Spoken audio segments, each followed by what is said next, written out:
celebrating 3 years of bringing you the very best in LGBT talk programming. This is Q Talk America. The following broadcast contains adult humor, language, and topics, along with partial nudity. Actual knowledge is used sparingly. The show is a result of a lost bet and a bad game of rock, paper, scissors. It's The Show with Clayton McKee. And now, a man with a face for radio, Clayton McKee. Good evening, Soda One. It is a Tuesday night. Where else would you find yourself but listening to The Show with Clayton McKee on Q Talk America? That's me. Thank you for being with us. I'm in studio with, of course, Katie June, Marnie Ryer, Al Perkins. Oh, without the bright white light on my head. Thank God. Yeah, just pre-show we had a Thank brighter God light. for all of us. What the Now, the funny thing is, do you remember about 2 months ago y'all fought me, telling me that light was on during every show? No, you specifically. we did. Yes, you did. I don't know that I fought you on anything. And just for you viewers at home, this is what Al thought we had. No. So no, we don't. Clayton, you were right. Yes, thank you. Well, of course I'm right. I write all these things down. Now, just out of camera shot, and for reasons we can only explain later. Can he be named? The knees of the You're the bee's knees. executive director of Phoenix Pride is just sitting in here. Justin Owen is sitting in studio with us just because he's bored. Hello. He's not going to necessarily be on the show, but he just sort of wanted to see how this takes place. This is it. Here it is. He has a shocked face on, for those of you that can't see him. You are welcome, sir, or ma'am, depending on how you self-identify. Holy heck, it's just been a busy, busy week. So many things going on. I've signed up to do more shit because my plate wasn't already full enough. Do you want champagne? No, I'm good. I have my Crown and Diet. By all means, if you have a beverage at home, we encourage you to drink along, though responsibly, with us. Later on, in the beginning of the second hour, Al will give us what our drinking game word is, and I have no clue at this point what it'll be, but Me neither. it'll be good, I'm sure. I don't know what this is. Is this good? Is this? I don't know. I don't know. It's well, we'll not necessarily mention the. It's got all the right words in it, though. Well, champagne. Pinot Grigio. A little toast Free. to our second to last Yes. L'chaim. in Studio B. We're We're moving moving to to Studio C. Studio to C. the beautiful people, and we will be looking and sounding the same. Very similar to this. I actually just measured the rooms today. The other room is a little wider. This is a 16 by thank 10. God, I'll Well, fit. yeah. The doors are the same size.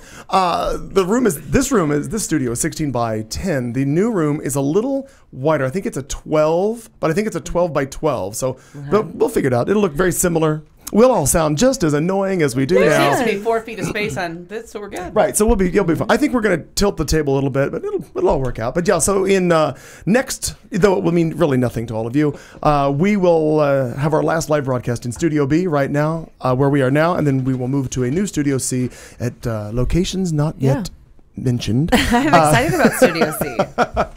I am too, because we'll have a built-in full kitchen. So then we can have chefs come in and cook for us during the show. We really could have that. We could have dinner there. That is I nice. think that's a lovely idea. We have somebody impromptu. Well, your dad still is going to come in. I think we'll save your dad to the new location because he is itching to be our guest bartender for us. He is. Oh, that's right. He brought it up at. I'm sure he did. Dancing with the Bar. Yes, he did. That's him. Yes. He's like, I want to be Pete. there. Yeah. Well, he can.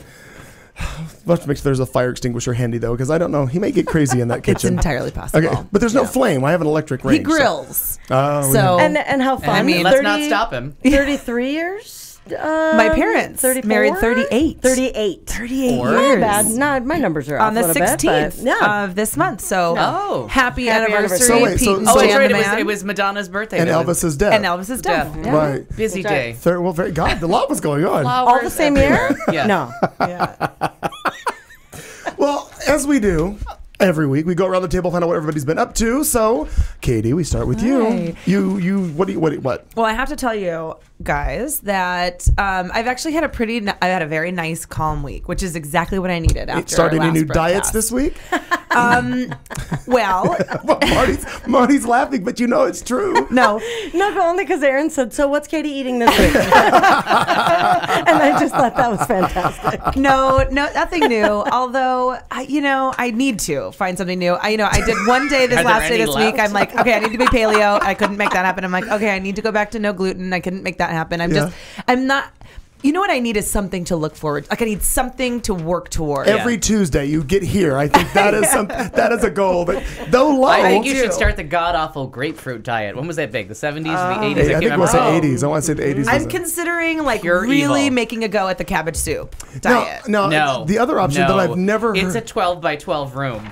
Thank No. you. I was just thinking Ooh. that. Ooh, What? stinky. Cabbage farts. That's all I'm saying. They are a real thing. We may have found our drinking word Really this good early. one, yeah. Oh, by the way, let's give a shout out. I noticed earlier, Okinawa Danny is on Enlightening Danny. Hi, in Danny. Japan. Now, I wonder if he has a friend because 2 people are listening from Japan. So I wonder if he's spreading love it. joy, spreading our joy Danny's promoting us in Okinawa. overseas. He's Yeah, and Harrison's with us. yes, I see Hi, Harris. Miss I started to watch. And Jeffrey, I saw Jeffrey. I think Jeffrey. I saw him at Charlie's on. Yeah, and he's not only walking in the AIDS walk, he is the captain of Team Charlie's, I believe. Oh, very if I'm not lovely. mistaken. I think I was going through looking at it, being nosy on everybody's I like it. Right. AIDS walk page. Mm-hmm. I'll put a link up on the thing for mine. Yes. In fact, I posted the Yeah, links I for need all to. of us. Or Yeah.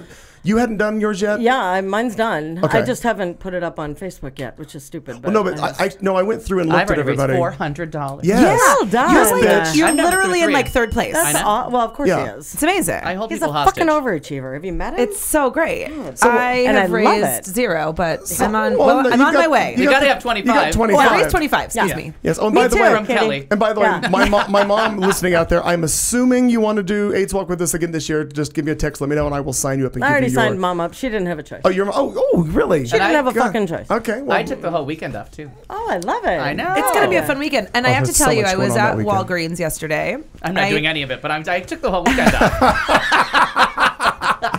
I was at Jesus. Walgreens, and when I was checking out, and they said, "Would you like to donate $1 or more to AIDS Walk Phoenix?" And I stopped and went, "Oh," and the girl looked at me like, "Oh my god, did Oh, I I'm say gonna the wrong piss her thing?" off. Right, And right. I said, "I would not like to donate $1, but let me tell you what I am doing." And it was just exciting. I said, "I have a team," and I got real excited. I think way more than she anticipated because she was just like, gonna "Do press you that want button to for give security. $1?" Yeah. But it was exciting. I said I had forgotten that Walgreens was a major sponsor of the AIDS Walk, so it was Yeah. very cool to go into my local Walgreens and have them ask me if I wanted to donate. So thanks, That is Walgreens. awesome. I'll have to find something to buy at Walgreens. then. It was cool. Yeah, it was really cool. I have to tell you, after last week, we had kind of a little impromptu, meeting out here, the 4 of us Yes. here, and then it continued. There out was to an the- hour 4 on broadcast. I thought there I thought was. you meant you and Kelly because if you're going out. I wasn't sure where you were going with that. And we went out into the parking lot, and y'all have to tell you, I walked away with no less than 26 Mosquito mosquito bites. bites Me too. on my legs. Yeah, I had a bunch. I mean, I want to try to show you. Oh, hang on a minute. I have to tell you that God and I have some kind of a deal going that mosquitoes do not come near me. We eaten alive in P-Town and Niagara Falls. my Katie, God. so- Oh my God. Yeah. And that's like, Can the viewers see that? I think they can. Look at that. That's Yeah. lovely. It's a lovely shot. I think they're all thanking God it's not high def at this point. Yes. and it is. Yeah, no, it was really bad, and I had it. didn't totally notice until the next day, and When malaria set in? Oh my god, I was just, it was awful, and I had them on right on the Achilles, right there in the back where it's really hard to scratch. I had them on my toes, on my feet, all over my legs, up my thighs, like up my shorts, and I actually, yes, the mosquitoes getting fresh. Do you have lice? I do now. Or I did. I did. No, I don't really have lice. But I mean, that's how I felt. I was itch. It was awful. And I'm sure Justin's so happy he sat in for this portion of the I show. actually had to look to see. I thought maybe I was like standing in a nest. They don't nest though. I Googled and I did my mosquito research. Were you standing in a puddle? No. No, there was a lot because my I have arms, to tell you though, like when we were in, because I only wear jeans. That's everywhere why. that I went this summer, when I was on vacation, everyone was getting eaten up alive. And you know. And maybe 1 or 2 bites the whole time. It didn't put any bug spray or anything. I tell you, No, me and there's- Mother Nature have a little deal going. But, you well, keep those fuckers away from I me. think there's a and little bit of a, obviously And you'll everybody's, kick I some won't- dogs. I won't pee in the ocean. Yeah. everybody's, whatever. And I you'll let stick up for them down Michael on my Vick. end of the deal.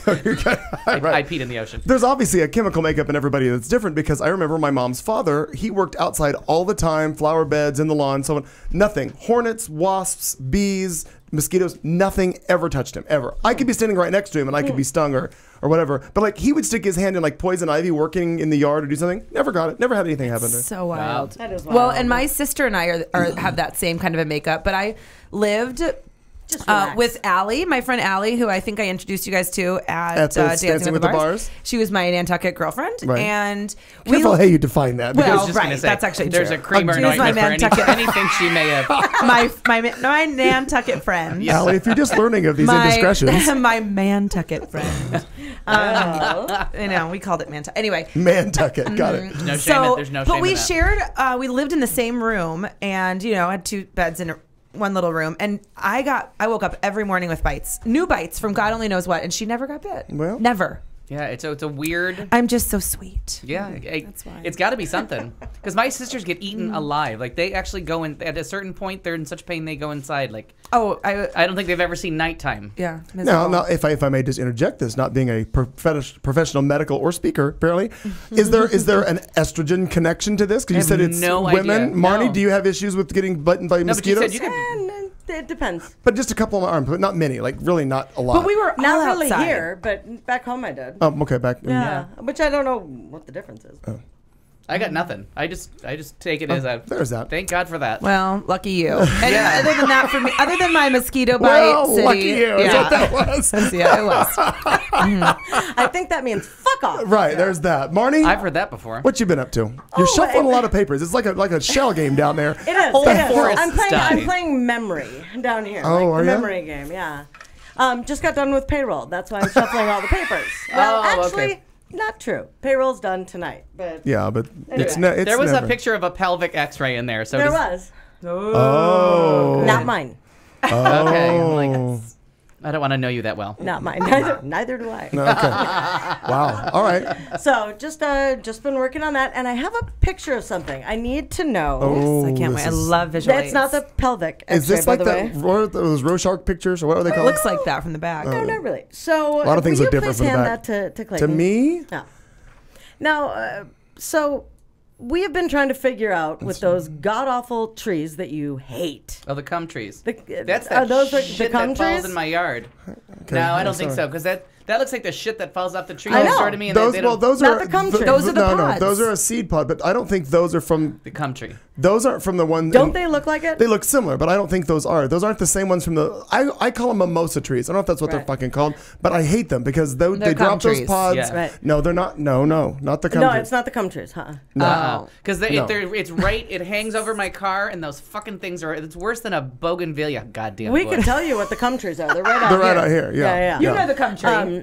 Oh, it's Yeah, filthy. but you- Have you yeah. been here for cum tree season? Oh. It's Well, he's disgusting. lived here for years. Yeah, he knows Well, cum no, no, trees. but in Here. this, Right in, here, yeah, because it was pretty in cum intense. central. The cum dumpster right out here in the. Be Utah. nice. Fried There's cum bukkake central. shots that don't smell as bad as I this don't- shit. But doesn't that look? It does, but I'm Remarkably no, similar? because this is in some sort of a bin for $4.69 a pound. Yeah. Clearly, well, I'm assuming Oh, it's why a would bin. you buy Fries. that? Yeah, don't it's know, at it says right Fry's. And remember, wait, I told it's you at- people were That's coming at by Fry's. and they Right. were shoving Now, them in bags. Hold on just a second. You said that this was at Fry's. You took this picture Yeah. at Fry's. Why didn't you read the goddamn label? Because it didn't say on there. I promise, I did. You Yeah. could have asked your produce director. Someone would buy this shit that's littering my I driveway. know. I don't think it's the same thing. It sure looks similar. Those are like snap Those are peas. bigger. Those are bigger than the seed. Yeah. The seed pods are flat. At first, I did think snap peas, but No. that's kind of expensive for snap peas. Let's go back. Your mission. Go back to Fry's. Okay. Get a produce I'll be like, manager.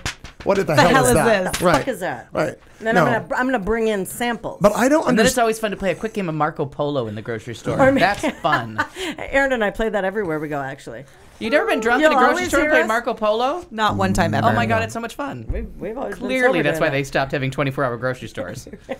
They didn't stop. Because They of still you. have. Here comes Perkins again. Shut Yeah. it You do a spirited game of Shut the Marco door. Polo, the grocery Turn off the edition. lights. She's like, he's looking for ice cream and champagne. Get him the hell out of here. Oh, Jeffrey, are you new to the area that you have not been here for cum season? Because It's we filthy. always have the cum trees. It's love is in the air, if you will. Something's in the air. Yeah, well, you can drive around certain neighborhoods. Well, I used to be the orange blossoms. I used to love certain areas you drive through, and the orange blossoms were lovely. Me too. That's when Mesa was pleasant. Yeah. Yeah, well, and I remember back in the early That day's 90s gone. when I used to drive back and forth to BS along the curve of Camelback, right there about 44th, there was a lovely grove of orange trees that were always in bloom, and it was lovely. But Now we're overrun by cum trees. No. And I don't know what the fuck the real name of it But is. it doesn't matter. I have never They're known. cum trees, and that's I'm what gonna they will Google be. it. I'm gonna Google it and see if anyone else calls it. you that. will. They You do. find it. Yeah, it By comes the up. way, It comes Justin, up. she Googles everything. She's our Google girl. Very helpful. Yeah, she does help. Yes, and, Marty. and just the little update, we're getting closer with the house. Okay, I have a question for you about the house. Closer. Closer to livable or closer to what? Closer to livable. Okay. Yeah. So you sent me a text. Now, yeah. Okay. I bought a house once, long time ago, and it was a house that had. Honey, if you're listening, go ahead and ignore. Yeah. Okay. Well, there's that. So I bought a house that was abandoned by the previous owner. Power had been kept on in the house for literally years. Yeah. We didn't know. So in this house, there was a side-by-side, brand new stainless steel Gin Air freezer that was full of meat. And then the power got cut from this house. No. As it does. A couple months later, we're like, what in gay hell is going on here? So I even had the police come in and investigate the house. So I'm like, there could be a body Because in this meat house. is murder. Yeah, exactly. Yeah. Well, no. So they go in. The cops went in and discovered that what it was indeed this freezer that had, expired with everything it was in it. Now, That's hideous. I found, because I wasn't cleaning this up myself, I found a company that literally, I was looking for like a crime scene because it was so horrendous. They suited up in astronaut suits and came in and they did oxygen tanks and did the whole thing. They cleaned out this whole thing. And I'm almost 100% sure it was $1,000 for me to get them to come out and completely clean everything out of this house. Including they took Well, yeah, they it was took like gelatinous, and wasn't it? Right, Like all the meat was it's horrible. bleh. Anyway, so you sent me a text asking if I remembered the name of the company that cleaned up crime scenes, and I want to know why. Well, because I just was kind of at my wit's end. I wasn't sure what to do. Okay. The house itself has had, I'm going to say actually had, quite an odor. Okay. Because underneath the house, I don't know if I had told you, but there Were was there cats or rats? No, there was. Keep going. Yeah, There was all of everything. the, Wild it's Kingdom. a Dr. Seuss fucking poem, is what it is. But keep going. And underneath it, like if you were to take a hose, for instance, and you turn it on full blast, and just hold it up, and it just pours water, right? Right. Like you just see it. Right. There was a pipe that was open. Okay. And I think I had showed you a picture of it because I took a picture of it, and I'm like, this isn't right. Okay. Well. At the same time, we hadn't turned on the sink. But apparently when you did that, it just flowed out. So Okay. every time you turned on the sink, wash dishes, wash your hand, whatever it is, fill the dog's water bowl. I mean, water was just pouring out of this thing. So it was like a swimming pool underneath the house. Okay. I'm still not close to All crime of scene. it, because the smell was so the mold. intense. Got it. And so I thought, oh my God, for all of it. Well, since we've gotten that fixed and we're just sealing up the floors. Really thought that was off. My bad. Sorry. All of a sudden, New Direction is playing in the show. My bad. There you go. Anyway, I thought it was just that water and moldy and this and that. Well, in the back bathroom, that isn't really a bathroom, but that's another show. Okay. There Did appear she to be see this rodent- house before she bought Yeah, it? she did. And there was an inspection. And there was an inspection. And There's a lawsuit coming. there's a whole lot of shit that happened. So anyway, there's quite an odor of rodent. Oh.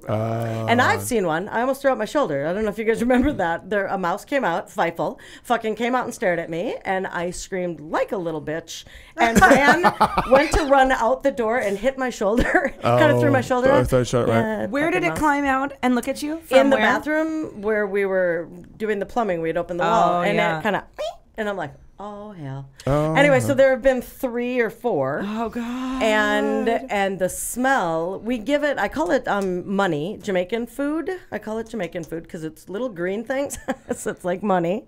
And I say they're going on vacation, so no one can say I'm killing them. Oh, Jesus. And we just throw those in there. And remember, have mice some are food. fine. They happen. Mice is all well and good. It's yeah. when it turns to a rat, Right. Yeah. then you and move. it's Yeah. when it turns Then to you the move. smell that it's a fucking problem because Well- it's not livable in there. Like you cannot, you can't. So it's not livable currently? Currently. Oh God. You can't. Oh, and wow. it hasn't been for I a didn't- very long time. No, didn't yeah. realize this. Is she? I can't remember. Did we ask her? Is she really going to pursue any kind of legal action against Right? The inspection looking, company, or we're looking into everything. I've done part of that's what some of the papers are, but I have done so much looking into. Damn, but there's no thing you can just put your finger on. right.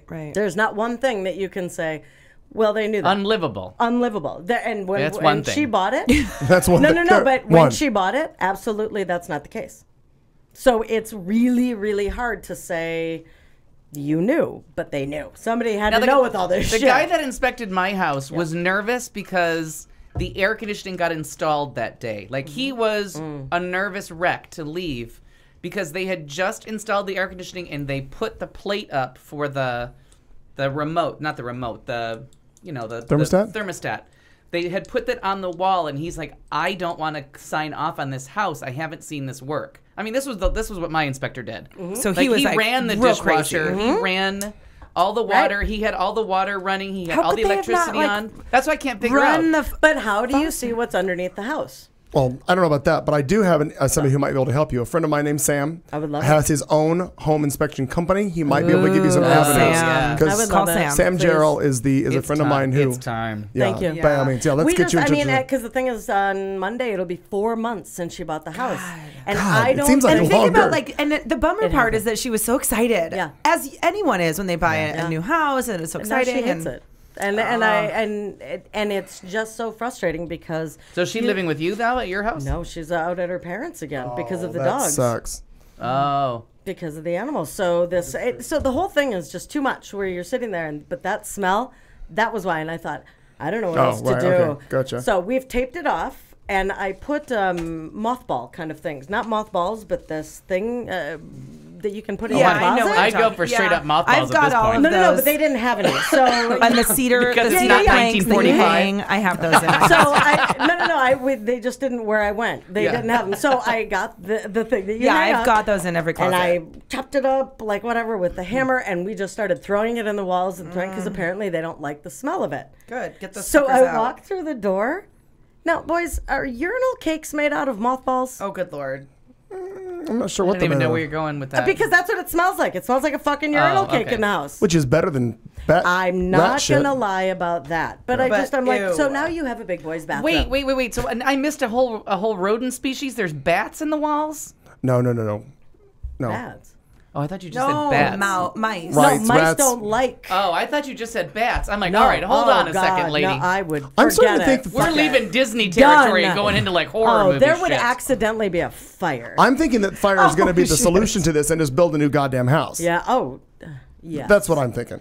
Yes. The Anyway, bulldozer so- just backs So up. that's the life and times Yeah. of Wow. that. Well, I'm sorry to hear all that. Well, this is a cautionary tale against home Oh, ownership. Right. you know, it really is. She really should have bought mine. I know. Absolutely. We've That would have been a wonderful thing for A everybody. couple of stolen TVs Yeah. versus all But of we got this. that all fixed now. Oh, yeah. That's Fort it. Knox Oh, yeah, is it's a locked fortress. down. Al can barely get out of the house, or that might just be his own choice. It's a 10-step. It's a 10-step. It's not really worth it at the time. It's just sad, but we're getting it there, so it's good. It's Okay, good. well, moving on to happier tales. Al, Jesus, I hope you got something a little more inspiring. Just a busy week at work, and it's now I was orienting somebody, and that's just the weirdest fucking thing in the world, to like pretend I know enough to teach someone else something. It's just strange.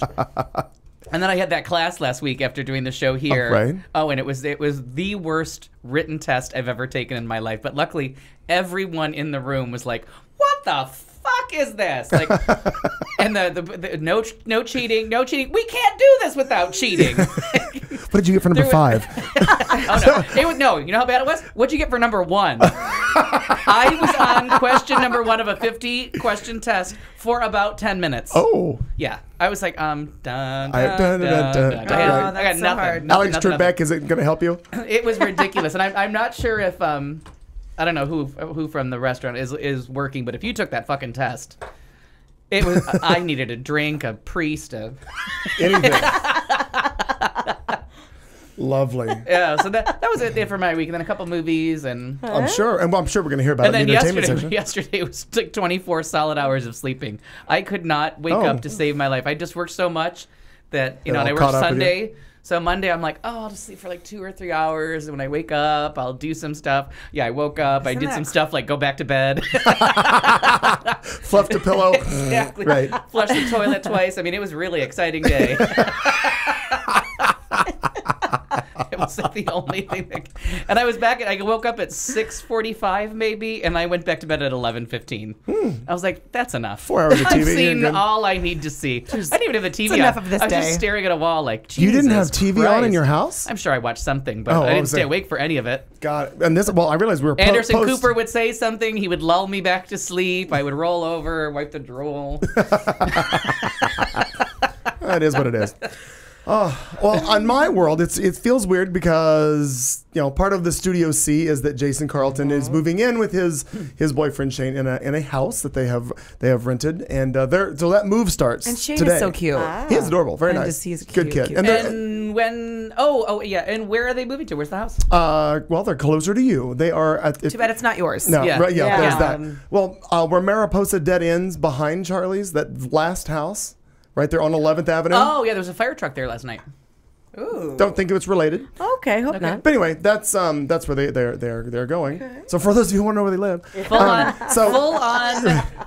All the sirens, the whole thing, because they turned down Mariposa, and I'm like, oh my God, there's got to be somebody that I have no idea. works at Charlie's. I have no idea what that's. Is that street right behind there where all the Charlie's employees Yeah. kind of Yeah. live? Yeah. I just think it's cute that everyone kind of lives there.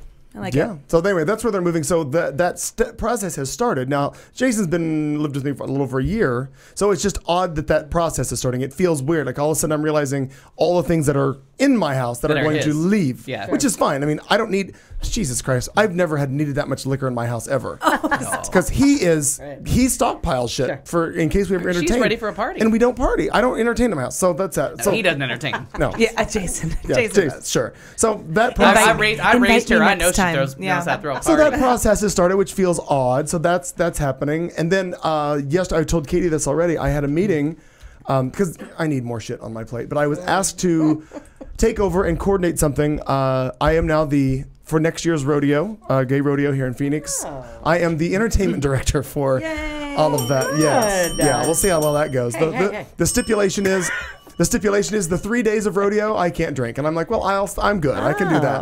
I can do Is that really part of the deal? Absolutely, it's part of the That's deal. Because you don't interesting. want. Okay. I can see that. I Last can year see they that. had a bar manager that was wasted and got yeah. fired for that. I'm like, Yeah. you can't Although- be running an event and be like. Sure. Can you imagine, for example, not that Pride is in the house, but by any means, but can you imagine being a stage manager trying to No, run Pride and, and being wasted? And You actually, can't. what I was just going to say is when I'm like, what? But I have volunteered for entertainment for the last few years for Pride, and we just don't drink. It's just part of the deal. Right. Like, but I have more fun. Remembering working what you're doing. that yes, but I have after the first year that I volunteered, for the entertainment and backstage, I said I have more fun working than I ever did just coming and having drinks. And maybe that's just my person. They're the involved people, the joiners. We join, and that's really fun for us. So, it's like more fun to go and join and do stuff I than agree. it is to just go booze. So anyway, that's my world. Plus, we've all got to mention that all of us are signed up for AIDS Walk under the Barbara Seville Wonderful 100 Yes. group. So by all means, you can donate to any one of us if you'd like to join. Simply donate go to me. Also me. Go No, me. to Not Al, because he's in He's first literally place. in third place. He's in third place He's of overall so good like fundraising. that. all the fundraising. Yeah. I don't know how he holds people hostage wirelessly, but he does. I'm not sure. But anyway, so you can go to the AIDS Walk page, find us, Google all of our names, or search our names if you want to donate to us on that. Or by all means, join the Barbara Seville Oh, that'd be Wonderful fun 100 too. Join the Wonderful 100. We arrive at we're at Charlie's at 6 a.m. That's what Jason did. It's gonna be Aaron, so obviously. fun. It'll be Yeah. fun. Free breakfast at Charlie's. We load up. We take a big group picture. We get on the light rail. We go downtown. We do the walk. That is You get also, the cool shirt. Yeah, we get a shirt. I'm not sure what the design is this year. I haven't seen that yet. And then also, that's Rainbows Festival weekend. So you've also got the chance to do AIDS Walk and go right over to Rainbows Fest if you want. Rainbows Festival, and I'm not going to remember the name. His name is... Rainbow Festival. Never mind. Because that No, went out that's on not an it? email blast today, right? Steve Brand. grand. The gay country singer that just came out had the song called American Boy. Oh, we talked about it on the show. We played Just it. confirmed and is booked to perform at Rainbows Festival. Get out of town. Yes, he is. All right. I never heard of him. Who is it? Yes, you were. Oh my God. You were the one who introduced us to him. By the way, Yes. that was me. Yeah. Oh, okay, But- just kidding. I think he looked at the video. Yeah, because I sent the video to you, and then you guys watched it, and y'all were like, "Oh, he's so cute." Yeah. Oh, I think I was gone that week. No, honestly, I don't really I never saw this person before in my life. Yeah, he may He's a have been cutie. gone that week. That's a good point. I don't know. Well, I'll let it go. Go ahead, look up. Gay country singer. See, and Charlie Pride is not going to come up. I guarantee you. I mean, even though you think with a name like Pride, but no, not so much. Is he still alive? Charlie Pride alive? Let's look. Google that, would you? Katie, Done. get right on that. Okay. Wow. We spent 30 minutes talking about rat shit and diets that don't Don't work. say rat. Once rats Or come in, whatever they Yeah, are. please. it's a whole Please, new please. deal. Small ponies. I'm not sure what the fuck it is. Yeah, we're not either. I'm sure you're not. We will be back in just moments. We've got some headlines coming up. Of course, in the second hour, Al gives us our drinking word. We have entertainment, some sports. If is the WNBA still going with something? They're going on. Okay. I'm just saying you got sports coming because we're going to ditch sports and go to political. Yeah, for no, you I got it. When we get out of the WNBA. I got some Spizzorts. Spizzorts, we got that. All right, well, stick around, won't you? 7:31. It's the show with Clayton McKee. I'm here with Katie, Al, and Marnie. We'll be back for headlines right after this. Wait. You're listening to Q Talk America. I'm straight. I'm gay. I'm bisexual, and I give a damn about equality. Want to know why? Because one hate crime is committed approximately every hour of every day in this country. Imagine walking down the street and wondering if this is the day you'll get beaten up or even killed simply because of who you are. Because many gay, lesbian, bisexual, and transgender teens who come out to their parents are thrown out of their homes. Imagine confiding in the people you trust most, only to be rejected and tossed out with no place to go. Because during the past 16 years, over 13,000 men and women have been discharged from the military for being gay.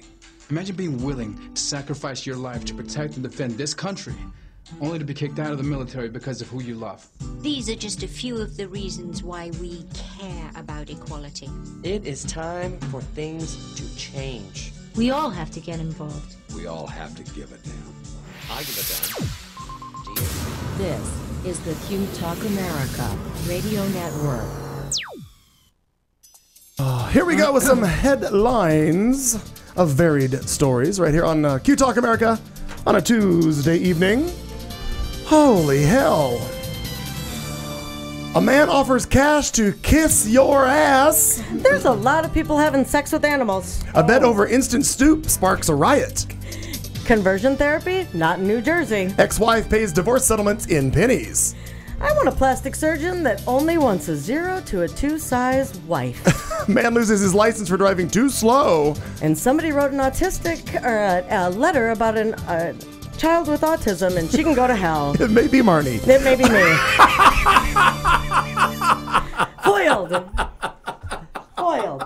You could not get that I line couldn't. out of your That mouth was to tough. save your couldn't. life. My bad. Oh, well, let's start off. Where else? Where does it all go wrong? Oh, Florida. Florida. Well, God damn it. This really, I thought this was funny.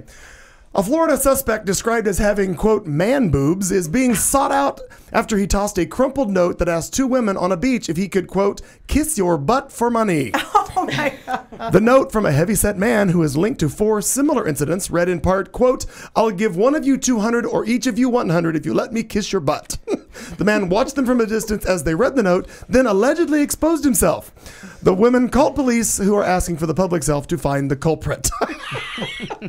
There was a picture. There's a picture online. If you Google this and look for, Katie's going to Google it. Ready. Just the headline, man offers cash to kiss your butt. And there's a picture that they posted of him that I guess one of the girls took, like laying on the beach, and they've got his man parts blacked out. Oh my God, it's funny. Or is it a black man? No, it's not. It was a okay, white man with man boobs, according to. Okay, I wanted to make sure. Oh my God, it was.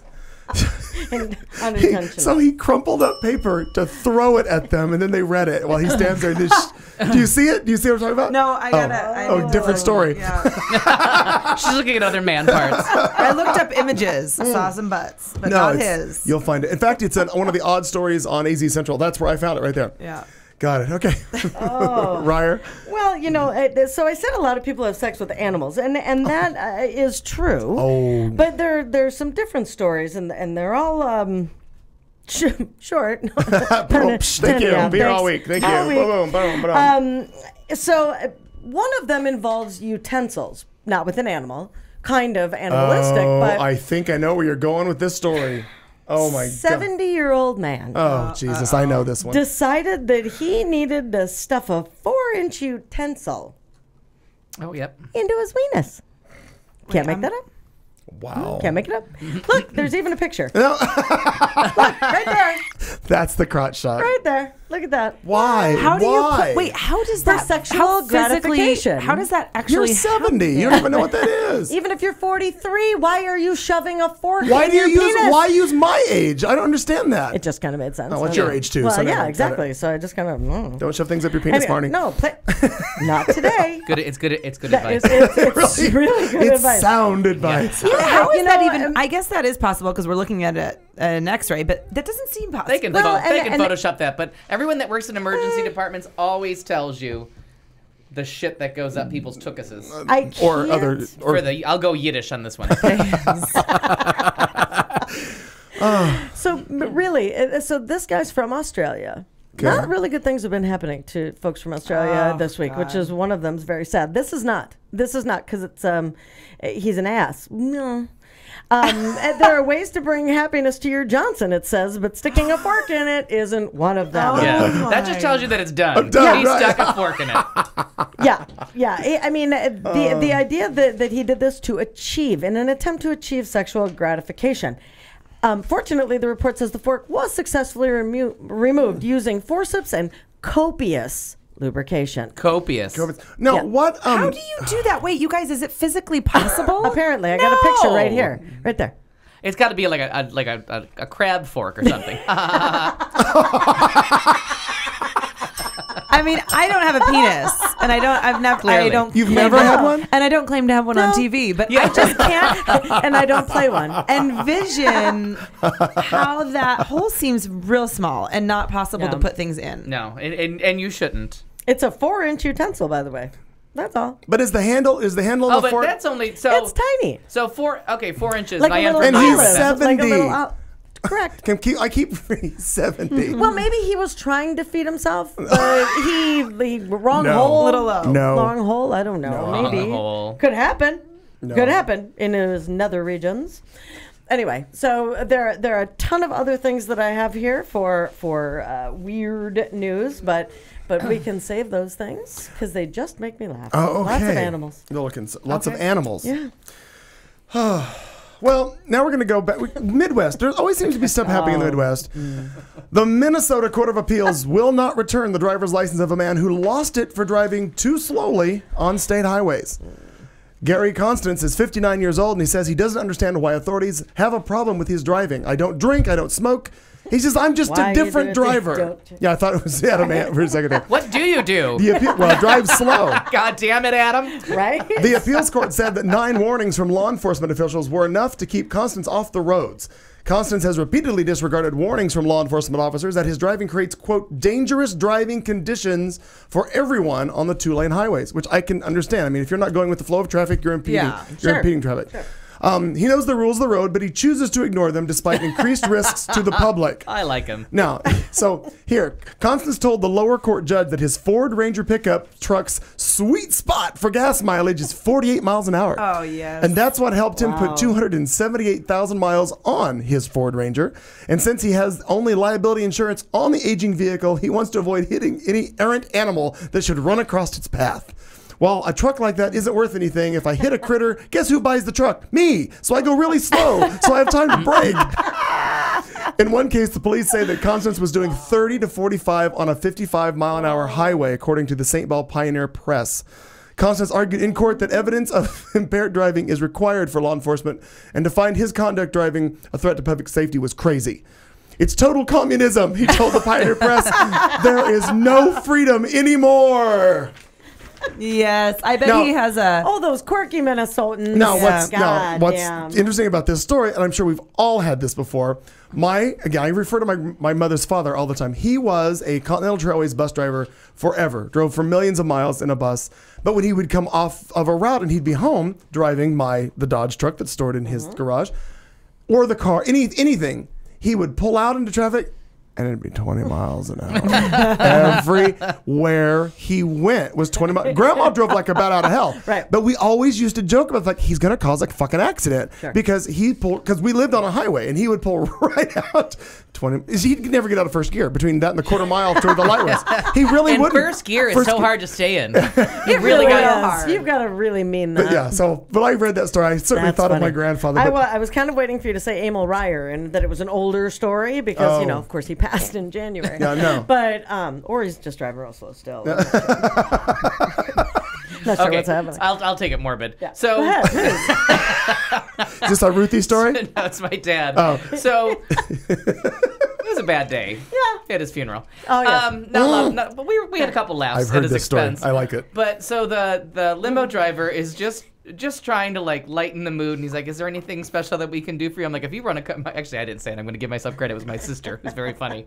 She goes, "Hey, if you can run a couple yellow lights on the way to the cemetery, that'd cheer him up in the back."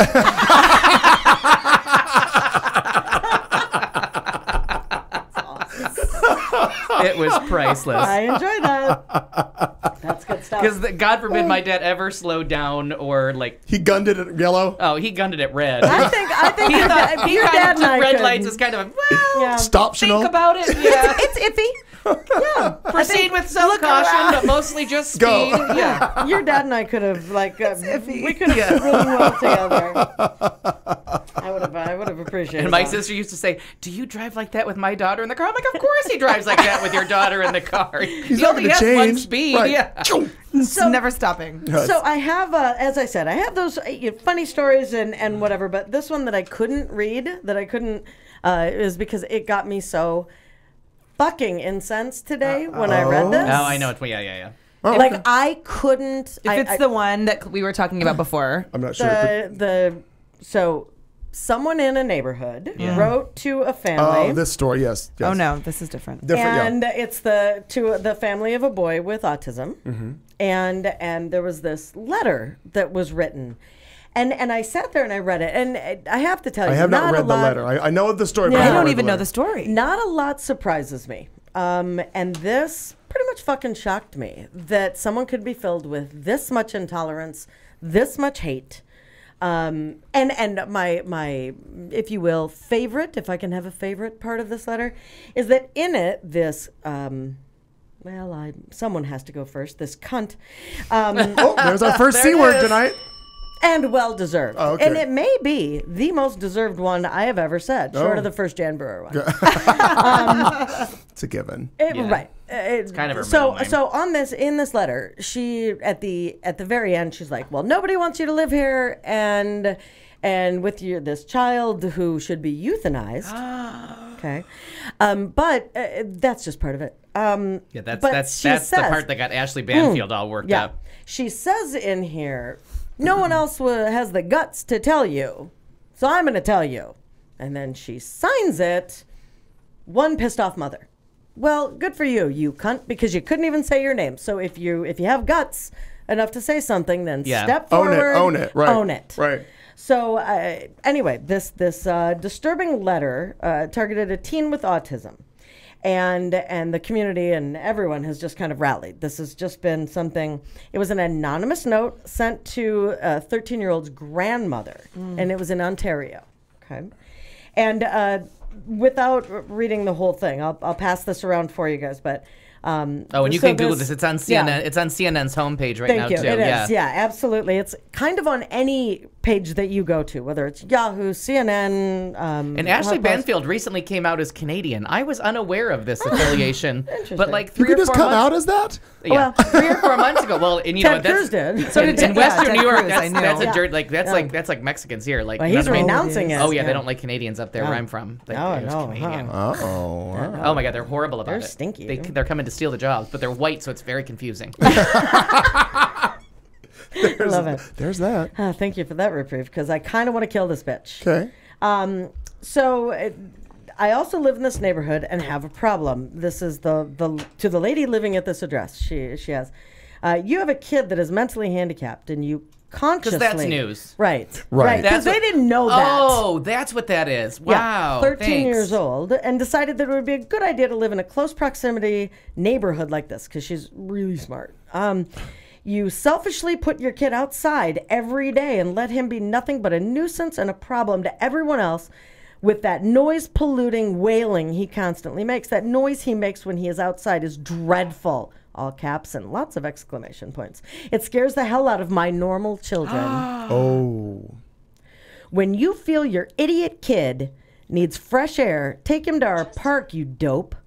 We have a nature trail. Let him run around those places and make noises. Crying babies, music, and even barking dogs are normal sounds in a residential neighborhood. He is not. Oh, so crying babies, Wow. you're all set. Yeah. But crying like teenagers, Yeah. no can do. Absolutely not. Well, they're just crying because they can't get laid. He's a hindrance to everyone and will always be that way. Who the hell is going to care for him? No employer will hire him. No normal girl is going to marry or love him. And you're not going to live forever. Personally, they should take whatever non-retarded body parts he possesses and donate it to science. What the hell else good is he to anyone? You had a retarded kid. Deal with it properly. What right do you have to do this to hardworking people? I hate people like you who believe just because you have special needs kids. And here's where she uses special needs. You like Yeah. that? Do you like that? She went from like capital letter retarded to all of a sudden politically correct. Yep. That's where me and Ashley had a little Oh, laugh huge. this afternoon. Special needs kid. You are entitled to special treatment. God. Do everyone in our community a huge favor and move. Vamos. Scram. Meaning vominos. Yeah, and exactly. Move away and get out of this type of neighborhood setting. Go live in a trailer in the woods or something with your wild animal kid. Nobody wants you living here, and they don't have the guts to tell you. Do the right thing and move or euthanize him. Either way, we are all better off. Sincerely, one pissed off mother. Oh my God. Wow. I wish she would sat euthanize there- herself. Oh. Now there's little clues in here, and then, About like, how like I dumb said, she is? no, because Ashley just gave away that she was Canadian in a story a couple months ago where she was like, I'm Canadian, I don't deal with this, and I was like, oh, she's Canadian, but there's a couple words in here. There's a couple words in here Hindrance? that she spells. She Americanized that she spells the American way, not the Canadian way. Oh. So she was saying it'll be easy to find this person because they're probably. Like, they spell favor and a couple other words in, like... F-A-V-O-U-R. Yeah, there's a couple words where they're missing the Canadian U. Yeah. And, like, vamoose means... It means move along, but there should be not vamonos, but it means vamoose. Yeah, but isn't there a way to find this person because she's that hateful-looking cunt that's walking down the street Right. with that sour look on her face So and nobody likes her? And I'm looking. I hadn't seen it. So it's typed. So it's not like we can do a handwriting analysis. Oh, no. But, I mean... And not just that. Right. It's Here's not like what a- I would do. I'd take my retarded fucking child with autism and I'd Oh, go to to every every door. goddamn door. And I'd be like, scream, honey. Yeah. Scream. Make some noise. Tell him you want some money. What's Money. what's her face go? Watch her face. Yeah. And then take to each door and say, do you have a problem with my grandson or Right. son or whoever? Or is it Exactly. you that has the problem? Because Right. someone's going to give Yeah, it 'cause away. I've got the guts to come door to door. Exactly. Now- Exactly. I have the guts to come to you face to face. So tell me. Now, my I have a former coworker who has... incensed. Who has a child that's on the autism spectrum, or however they say that. Yeah, you're right. And as the child got older, needs to run and scream, needs space, and so she likes to live. She has a house here, and she moved back to where she lived previously because the property that they weren't able to sell during the recession, now it's worth money. They're moving back there, but it backs up to a forest, and she was kind of thinking of her child's safety, like the environment of like just not feeling any kind of self-consciousness about letting the child like just go. And it was a Right. big Just safe run. area. And then, but to make the story horrible, the government sold the land behind her house as a hunting, range. So she had to go and like overbid and buy the land back so there wouldn't be people like shooting guns things. behind. Oh my god! Wow. That's awful. Well, you know the interesting piece is, and Katie, But just I don't know if you I wanna- mean, there is somebody out there with that, but still, yeah. like, I don't know if you can Google this or if it even matters, but it has in this thing, and I thought the same thing, because of course I went straight to, well, freedom of speech. Oh, Canada doesn't have a First Amendment. Right. So all of a sudden I'm like, wait, this is Canada. And it says, from its tone, the letter could be considered anything from abusive to threatening. Or even perhaps criminal. And the word euthanize in there makes it threatening, because Canada doesn't have a freedom of speech part of it. Wow. Well, and then they have a constitution, I'm sure. They manage that. Absolutely. Yeah. And it just was... It's spelled different. It's European. Right. Just the idea, I guess Twitter has just kind of blown up with people responding to this. But it just, for those of you that are listening that don't know, I work and have for 23 years with people with developmental disabilities. That's why she's on the show. I'm supposed we need all to the be, help we can get. I'm supposed to be the voice of reason as the social But she's worker. used the R words more time in that story than I have. But in that one, absolutely. You're quoting. No, it's not even quoting. It's the idea. You got to be kidding me. Yeah, I was somebody's like, that. who does that? Right. I mean, the idea of being that angry and that crazy all at the same time. And kids are kids. And intolerable. Like I have. But he's 13, right? No, so that's where the discussion I was wanting to have. But I ran around my neighborhood and yelled when I was 13 also. I have. You do there's it a now. group of children that play basketball right outside my bedroom window. Sure. Right. Screaming and yelling. I mean, they're moving soon, hopefully, but not because they play baseball. But that's the thing.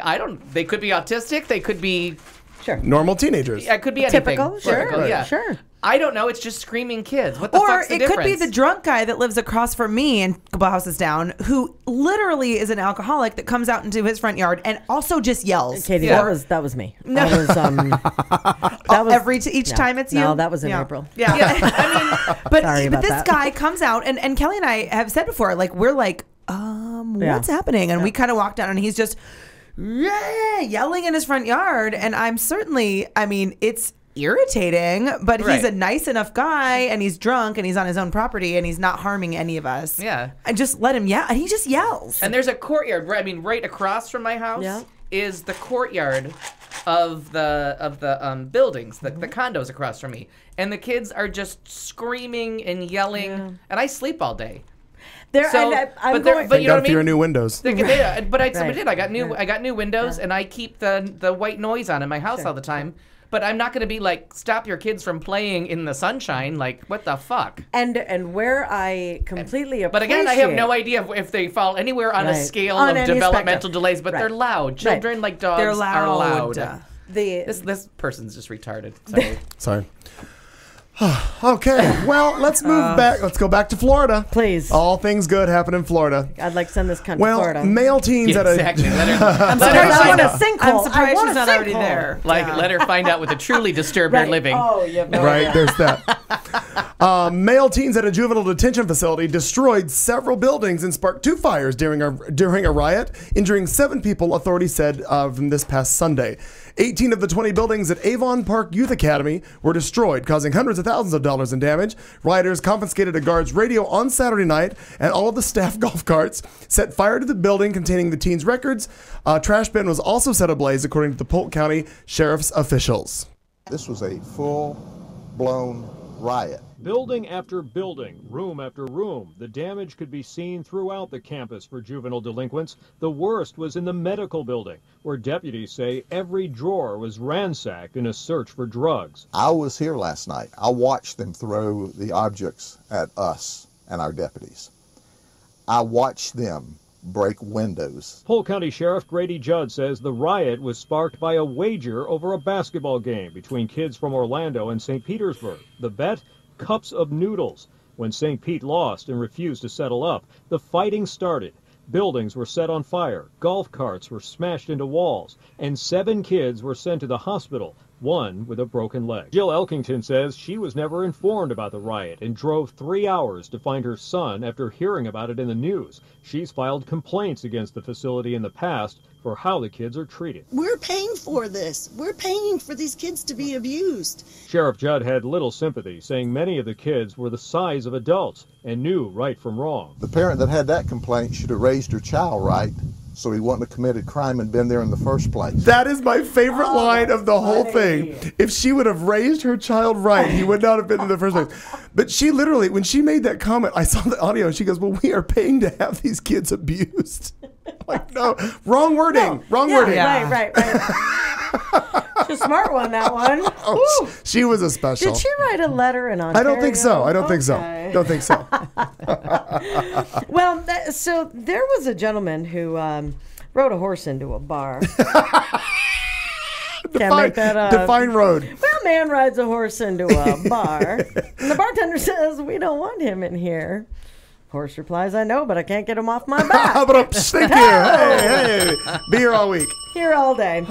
So, yeah, you're from Louisiana. We're close to Florida. We're down there. It's in the South. The bayou. Yeah. So easy there, cowboy. He rides his horse right into the bar. He had gotten a little cocktailed. James Moulton, 26. And he roped a man with a lasso. Gay bar? Nope. Because that's why this caught my eye. Oh, okay. Because I thought he had to have. It says lassoing a patron. You would think. Lassoing a patron. He was at Charlie's. That's what they call it. And then I made sure it wasn't you. Well, that's just good. That's just good manners. Good research. Thank you. You're welcome. He entered the bar just after midnight, and the place is called the Cowboys Saloon. And after a few too many drinks, he left. He went. He unpacked his horse basically from the parking lot because he had it packed into one of those trailer things. Oh, and the horse trailer. I call it unpacking. I don't know what you call it. Whatever. Open the door. You de-trailered your horse? De-trailered. I don't know what you call it. Well, that sounds like something from Honey Boo Boo. Okay. And everybody's a little gay. Don't ever do that again. Okay. He mounted it, and there you have it. That's what I'm talking about. Returned to the bar. And they tried to guide him out, the patrons in the bar, because they knew he was a little cocktailed. Anyway, highly intoxicated, according to the police. And a concerned patron of the bar escorted him out with his horse. I'm going to take you and your horse out of this bar right now. Once he was outside, he roped a 47-year-old man with a lasso and dragged him through the parking lot. Oh, my God. Police say he then rode his horse to his parents' house and walked back to the bar. Do you know what that reminded me of? Awesome. A couple of things I'm thinking of. What are you thinking of? Well, there was this one night. I didn't have a horse. But I know.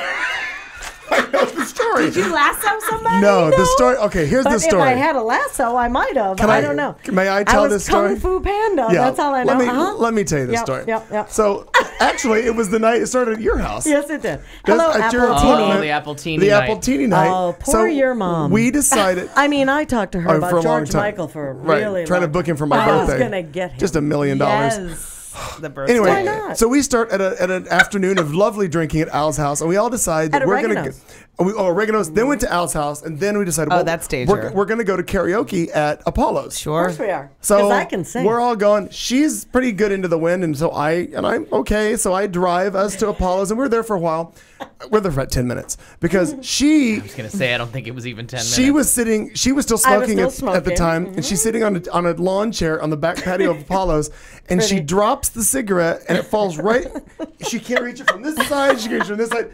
So it's like a turtle on its back. So she can't get her cigarette. Oh my God. She can't get the cigarette. So I corner one of the bar staff, and I'm like, I need you to open the back gate of the patio because I'm parked right there, and I'm just going to get her out of here. We're not going to go back through the bar. I'm just going to get her out of here. So they open the gate, and May I? Go. He had the Hummer at the time. Yeah. And I'm a midget. Which we had to crawl. Yeah. Like, even I had to crawl up into. Yeah. Now do it drunk. Yeah. So she when we arrived and you got out, you slid out of it and you hit the ground. You're like, Martin, don't get out. And she's like, oh, Kung Fu Panda. And she does the whole Kung Fu Panda. So she drops the cigarette. I get her back out of the bar. I get her loaded up. Pretty. And now, remember, my 40th birthday is coming. It's approaching. And we planned the roast. So we're driving, and I drive down Bethany to the 51. And she's holding my hand on the console, and she starts crying. She goes, I can't do it.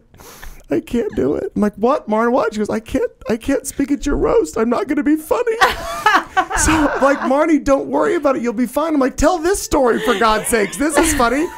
So we get all the way to her house, and I get out of the Hummer, and I get her out of the Hummer, and I get her inside. She unlocks the 78 locks that get to her front door. It's like watching it run Rhoda, all that? Yeah. So she gets inside, and then I close the security door. So between she and I is the security door. I'm like, okay, Marn, you're good. She goes, do you want me? She says, so do you want me just to drive back to the bar? Take a cab. Take a cab back to the bar. Should I call a cab to go back to the bar? I'm like, no, Marn, you wanted to come home. I do. Okay. Good thing I didn't have a horse. Oh, that was the best. The moral How of do the you want me to story. get back to where we just came Picture from? you like standing, like sad panda standing behind the. Should I take a cab? She was sad. What do I do? Oh my God. And my poor friend Kara. Oh, God bless her. She was the other victim of the Appletinis. She's trying. So I tell her, I'm like, no, we gotta go to karaoke because she's a singer, like she's a music teacher. Yeah. Like you gotta go. So she's like, I think I'm gonna throw up. So I gave her my popcorn bucket to throw up in. I'm like, just throw up in this for the ride. You'll be fine. And then you can sing like a bee. She brought the popcorn bucket into the bar. She didn't puke in it. Thank God. Thank God. Okay, it's the end of hour one. We got a couple more headlines to get to. So many more things to discuss. It's the show. Hour two's coming up. Our drinking word. Stick with us, won't you, please? You've been listening to the show on Q Talk America.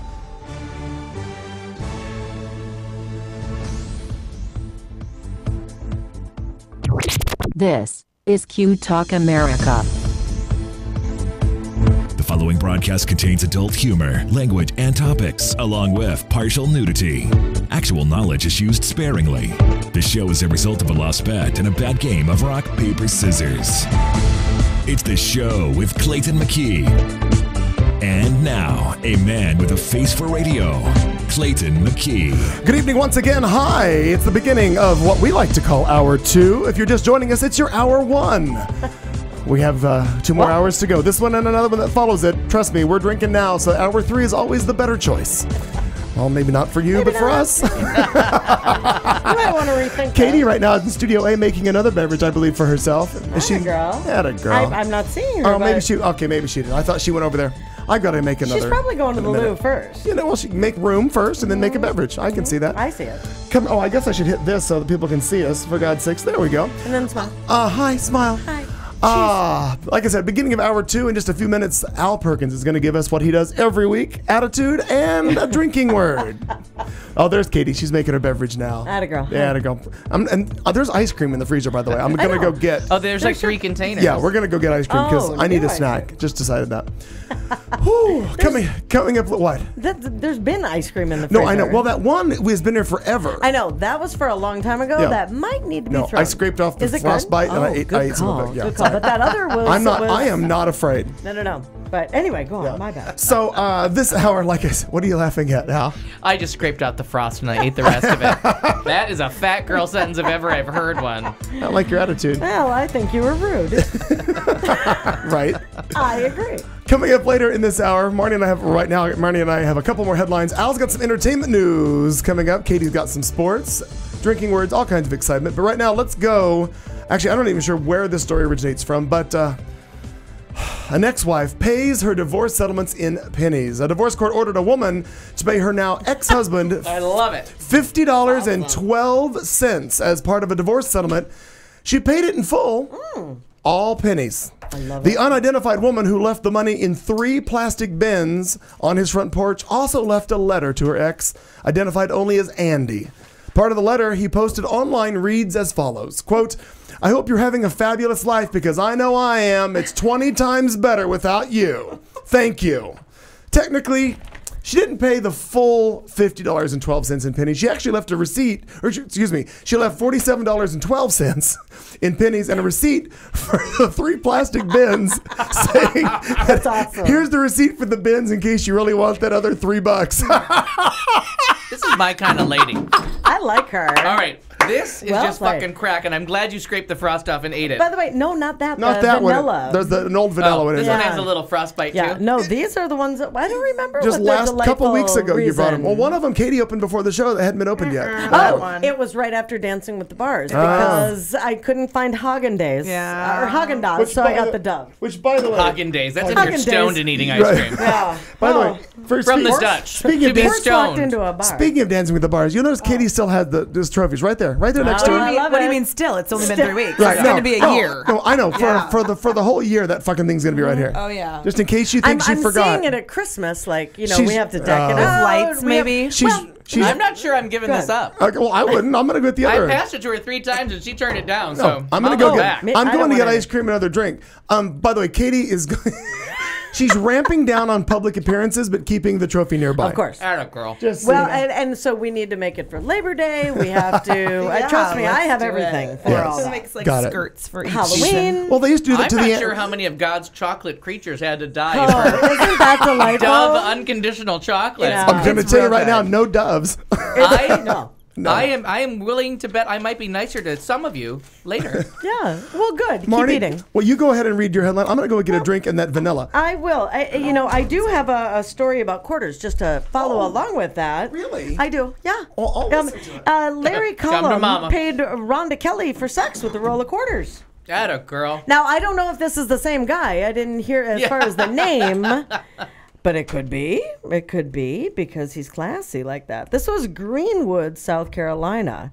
This man was arrested for buying a roll in the hay with a roll of quarters. Oh, okay. Seriously? What kind of fucking whore are you? That Yeah. You're like A dirty one. The Well, one wait a who minute, does time not out. have her own washer and Time dryer. Time out, actually. Well, let me rethink that. I would, I see a penny on the ground and I will cut a bitch to You'll get bend to right it. over. I will Same exactly. thing. I will cut a bitch to get to it. So maybe Rhonda Kelly and I have something coming. I don't know. Yeah, I'm okay with that. Not So, eating that one again. Larry Cullum, 63, was arrested Wednesday evening after police pulled him over because he was driving very slowly down the street. Now this could be in Minnesota as well. Yeah. Right? It We might don't be. know. We don't know. They might he, be. He they're- maybe they he's may be 63. buddies. Same guy. Same Who guy. knows? Family member. Anyway, so the cops noticed this Rhonda Kelly because she's a known prostitute. Yeah. A Go Rhonda. well-known prostitute. She's doing her job right, people. Now, I don't Ladies know, and just gentlemen, I would if you're like a to- known That's prostitute, right. then you are doing your job correctly. I would like to add an aside to this little story here. She's known for taking have a you roll. Have you ever seen Cops? Have you ever watched Cops? Indeed, I have. Seriously, I can so see that. Have you ever watched that? Yeah. Nope. I can see that. Katie was on it once in Nantucket. Yeah. Nantucket. I probably should have been. Right. I can actually no. I definitely By had a the few way, episodes that this would have been. This is not me being watch-worthy. rude. I'm certain that I have been on it without knowing because I lose track sometimes. So anyway, there was. I got the an premise, though. They episode- chase black people around. There was an episode. No, I have some white people Yeah, that are really classy. I saw that episode. So this chick calls the cops. This white bitch calls the cops, and it might have been this Rhonda Kelly, because she was a crackhead, and someone was supposed to pay her $20, and to have sex or something like this. Sure. Nope. Actually, $20 for crack. Rolling She- quarters is 10. She went. That's right. That's right. Well, 2 of them. So she went to this house and she called the police because she gave $20 to this woman who did not give her crack, and Or so give she up her called, crack. right? Well, Thank you. so she Two stories, one pun. so she calls the police. The police come out and they have this all videotaped because it's on Cops. Yeah. Of course it is. Of course it is. And she Excuse says, my beauty. Same That's show. right. That's right. She says, that woman stole my $20. I want my $20 back. And so the cops are like, well, ma'am, why did she steal your $20? Well, because I was buying crack cocaine and she stole my $20. So they go to the house, and this woman like the comes dialect out. you give people. I'm telling you, that's how she spoke. Look Okay. it up. All right. So then I am. this black woman comes out with her son and says, her like teenage son is standing there. And the police say, ma'am, did you steal this woman's $20? And she says, I did not. I do not sell crack. I am not a drug dealer. I'm a well-known prostitute. And the cops are like, Oh my God. And she's like, she stole my $20. And they went back and forth, back and forth. So anyway. Like you do. reminded me- well, of course you do. I want that fucking $20. You're looking for your value. Thank you. I mean, you give someone something, you want something in return. Much like Rhonda Kelly with this Larry column. So, Rhonda, I'm a well-known prostitute. I'm not a drug dealer. Well, and now this Rhonda. Well, congratulations, my dear. And by the way, Again, did you're I mention, doing your job correctly. Did I We have to mention my congratulate her. teenage son was standing right there? I ain't no drug dealer. I'm a well-known prostitute. Hopefully he's spreading the word to his friends because horny 15-year-olds got some money. She's spreading something. I'm a bastard son. Well, we don't know my daddy. And so anyway, But we hope to meet him someday. I think it's fantastic though that this guy, because apparently his wife, which is the sad part of the story, was in a nursing home for the last 13 years. And I guess that was expensive. And so he only had the roll of quarters. And and at that point, that's where Larry met Kelly. And it really sounds like a bad TV reality Sounds like a bad show. spin-off of When Harry Met Sally is what that sounds like.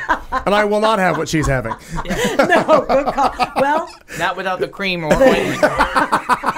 By the way, Katie, you cannot shove a roll of quarters up your dick. I'm just going to let you know that right now. Good to know. From a preceding Oh, but I story. met a lot of men that were packing a 70-year-old. roll of dimes that were coming at me. Sadly. Yeah. That's Isn't that sad, cute? I'm sorry, we don't take change here. Is what this well-known prostitute said. Next caller. Oh, exactly. I've Yeah. pulled up the clip and I cannot wait to watch Oh, this God. later. That cracks me up. It's hysterical. I love it. Please. Well, we're gonna go. We're gonna go to a bankrupt city in the northern part of America. Let's go to Detroit, Michigan. And some of you may have heard the story. I just saw it and thought it was worth going over. Not feeling up, but just going over. A female Detroit police officer's bra cup size is hidden beneath department-issued body armor, but not on an email attachment to the entire precinct. The height and weight of about 20 officers awaiting bulletproof vests and their bra cup sizes inadvertently were sent out in a notice when the equipment was ready for pickup. The emails were also sent to their commanders, supervisors, and about 30 male officers also awaiting their personal Kevlar vests. Assistant Chief James White said on Tuesday. White said he directed a commander several weeks ago to make the notifications that the vests were in as soon as they got there. Female officers had to submit their bra cup sizes before the items were ordered due to the design of the vest and to make sure they fit properly and protected them. There was urgency attached to notify the officers that the vests arrived, and the vest officers had prior to that had actually expired. I didn't know a bulletproof vest had an expiration date. I didn't realize that there was. I did not know that. I'll have to ask. New to me. I'll have to find And out I'm a about well-known prostitute. I'm a well-known The incident is under investigation, but the commander obviously missed what was on the spreadsheets attached to the emails when he sent it out. This was not a malicious type of situation. This is an isolated incident, he added. He knew the Excel file was there, but did not look at each page. White described the commander as a dedicated 20-year police veteran, and a grievance has now been filed with the police union by at least one of the female officers, probably because she didn't want, itty bitty titty committee to come. I don't know, just to guess. Just a curiosity on that. And Al, being a woman, I'm What do you going to want? pass this to you. No, I mean Katie. I like that you found a vagina on your second try. Appreciate it. Good lesbian. I'm so impressed by him sometimes. Sometimes. Sometimes I really am.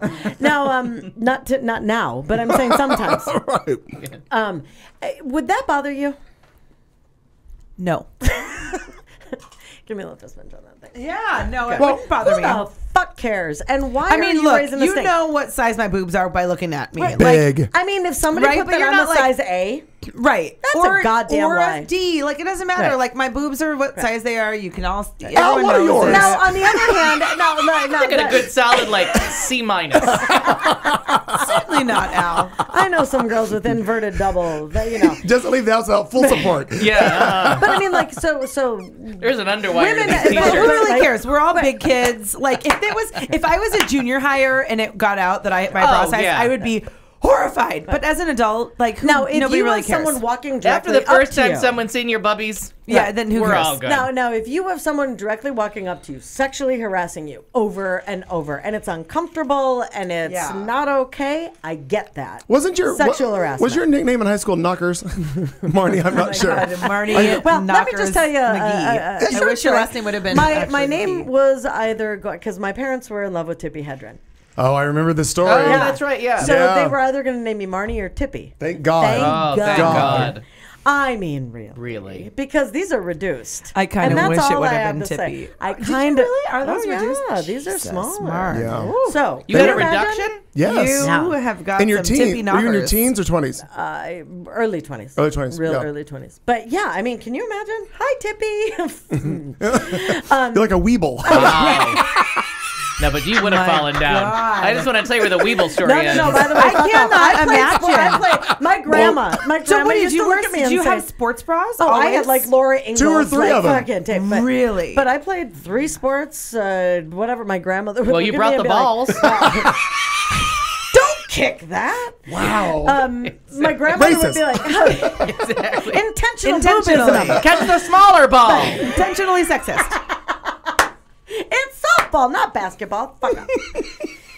Christ almighty, come hit me with bats. I had to leave. You had a reduction No, because you it's got some just big a- boobies. They're not tiny. They're not tiny. I'm And- calling like I see them. It's well, not like I'm looking, there baby. you I have it. just, But the whole idea is that who really? My grandma used to be like, "How do you knock your black eyes while you play those sports?" I'm Thanks, not Grandma. running- She asked you Always. that? How do I'm you not- knock your black eyes? I'm not running that hard, Grandma. I'm a well-known prostitute. I don't have to try that hard. I want my $20 back. But let's flip this and guys, let's say that they had Kevlar jock straps. Your little pocket protectors down there for your hoo-ha. No, Pocket protectors. Your twigs and twig and berries. Twig and berries. There's that. Franks and beans. If all of a sudden Katie and I are in charge, right? 'Cause of course we are. Oh. Of course we are. I don't like this story already. This police force is doomed. Yeah, seriously. There's a little less ice cream in the world now. I got But this. let's Just say for an that's the update. case, and it's all about the size of that Your junk. protector. Oh, yeah. All of the small protectors So, are in. yeah. Please pick up your small protector. Nikki, Yeah. please pick up your. I mean, Extra are small you going to be or extra upset? Is that large. sexual harassment? Are you going to be upset? Because everyone knows you have a little woo. According to what you ordered. I don't know. I'm not a guy. But you know what, though? There are guys that have no idea they have a small woohoo. But I'm saying, I met 'em. You slept with And because they're you're a well-known proud. prostitute. Yeah, they But hand I- you that roll of dimes like it is something to behold. you And I'm are a like, well-known prostitute. But I, Look what Daddy brought you.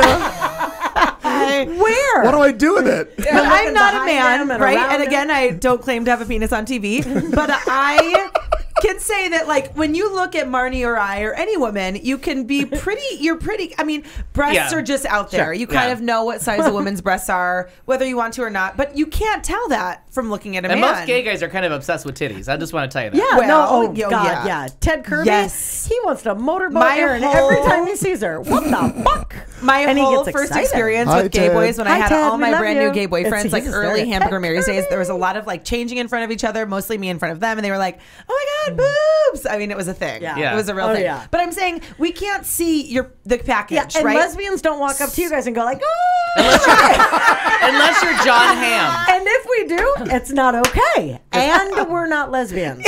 Everybody awesome. knows what John Hamm is packing. Well, everybody. Because But that thing's but it flapping might down be- Fifth Avenue. It might be different. Because you A little. can't, you can't see what the guys For are some looking people, like. you can. So maybe they're Well, maybe, there's maybe also- men would there's- feel more insecure Yeah. by having their jock size announced. And there's versus vicious, women. vicious gossip about everybody's packing. Well, there's also the grower, not a shower. That guy's verdict. really like a So, bear. I've seen both. I mean, you might be a tripod. That's mostly bullshit for guys with little dicks. Just want to throw it out there. I don't know. Usually the roll of dime sells you that story right before you like exchange cash. Oh my God. What? I'm a well-known prostitute. Oh my God. Anyway, but would you consider that harassment? Yes or no? If all of a sudden your jock size is put Yeah. out there, well, Would that be considered sexual? Because Is there on even our a size though? That's is what they're is there even a doing. size? Is it like Small, medium, Clayton, and large. come and pick up your extra large?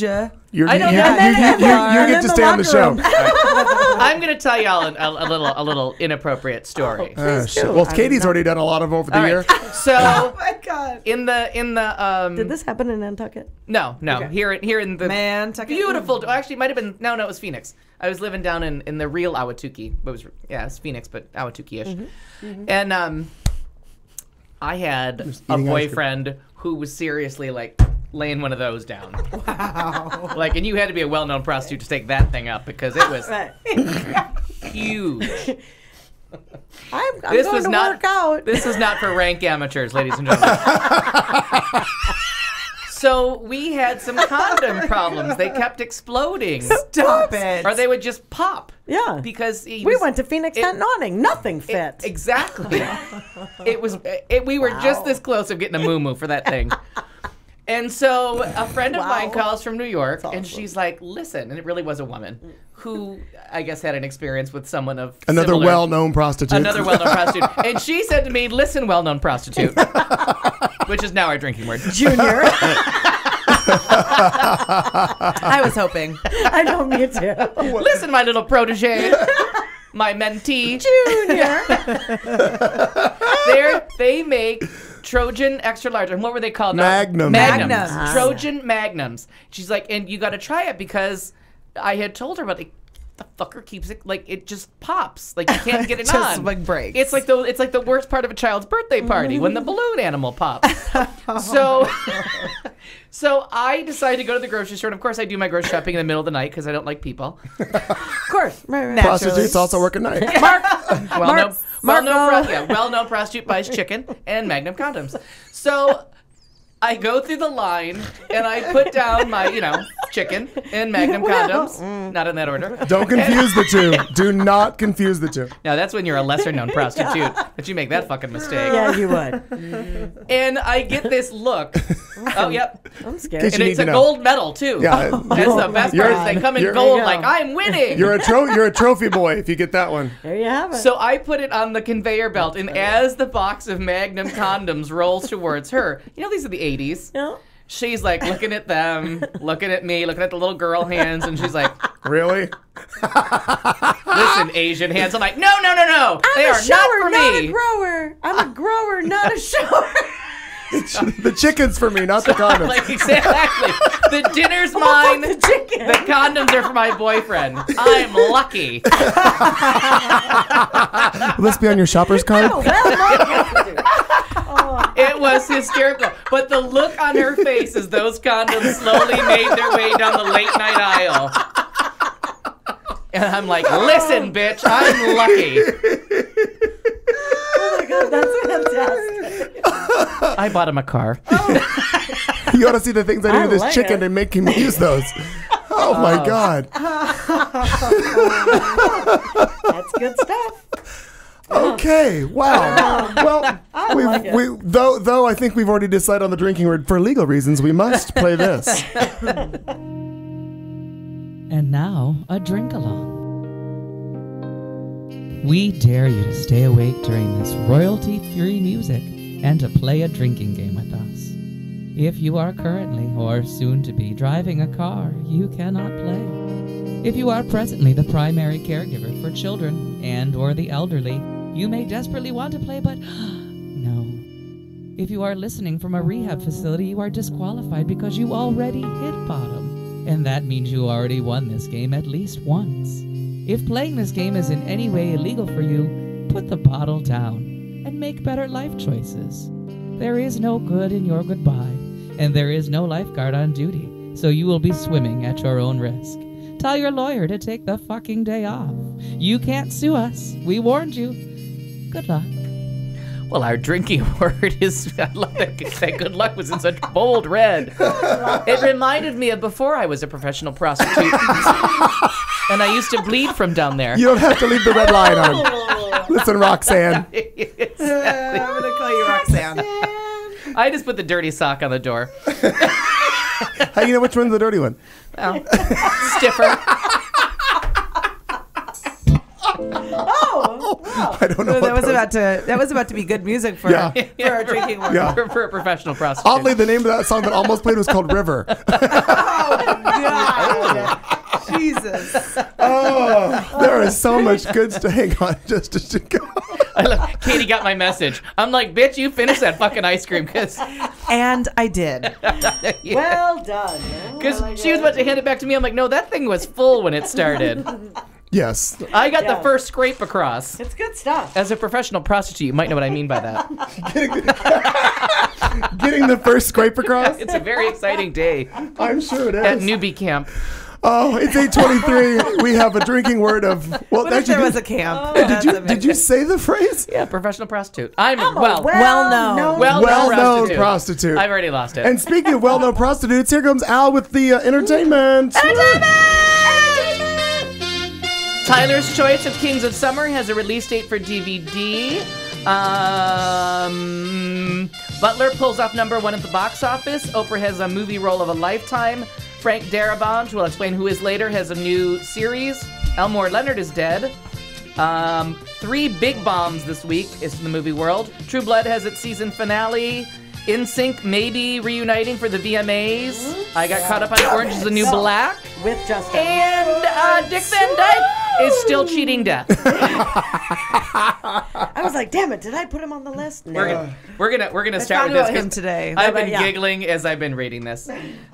We're gonna just do a description. Name Dick Van Dyke. Age 87. Appearance 50% teeth, 50% twinkle. Is he still alive? Well, yes, he is. But you get the feeling the universe isn't particularly jazzed about this. He just got rescued from a burning car. It burst into flames as he was driving along the Ventura Freeway in Los Angeles, and he was rescued by a group of off-duty nurses who apparently found him slumped over the steering wheel. Is he okay? Yeah, he seems fine. Chitty chitty bang bang. Soon afterwards, he... You're welcome. Fuck you, Disney. Well, goddamn thing floats. Well-known prostitute. Well, yeah, exactly. He is a well-known prostitute. He seems fine. Soon afterwards, he tweeted a photo of the melted wreckage along with the caption, "Use Jag for sale, real cheap." I mean, God bless him. I mean, thank Really. God. Well done, An accident yeah. like that would have done most people in. Yes, but this is Dick Van Dyke we're talking about. He cheats death on a daily basis. This has happened before. You don't remember the porpoise incident? What? I don't know. The porpoise incident in 2010, in case you were wondering, or you were busy being a professional prostitute. Dick Van Dyke fell asleep on his surfboard, which made him do some math. 84 years old. Is he narcoleptic? On a I surfboard. don't know. Because like it's weird that his car would have caught on. Well, because when I heard this story, it was that his car caught on fire and someone had to come and rescue him, and he said, "But why?" While he's in the car, he's like, "They were like, get out!" And he's like, "But why?" I'm in Southern California. It's warm. Yeah. It's just a flash. So he fell asleep on his surfboard and woke up surrounded by a swirl of circling fins. Was it Shark Week? No. But he did feel the chill of his own mortality sweeping through him. But he said, they turned out to be porpoises, and they pushed me all the way to shore. Come on. That is a Disney movie. No shit. Free Willy. He is unkillable. He's a well-known prostitute. Unkillable. How else has he cheated death? He's quite old. Does that count? 87? Probably not. Didn't think so. He's lovely. Why does the cosmos have it in for him? Perhaps there are just too many Van Dykes in the world now. In fact, Dick has spawned a huge acting dynasty.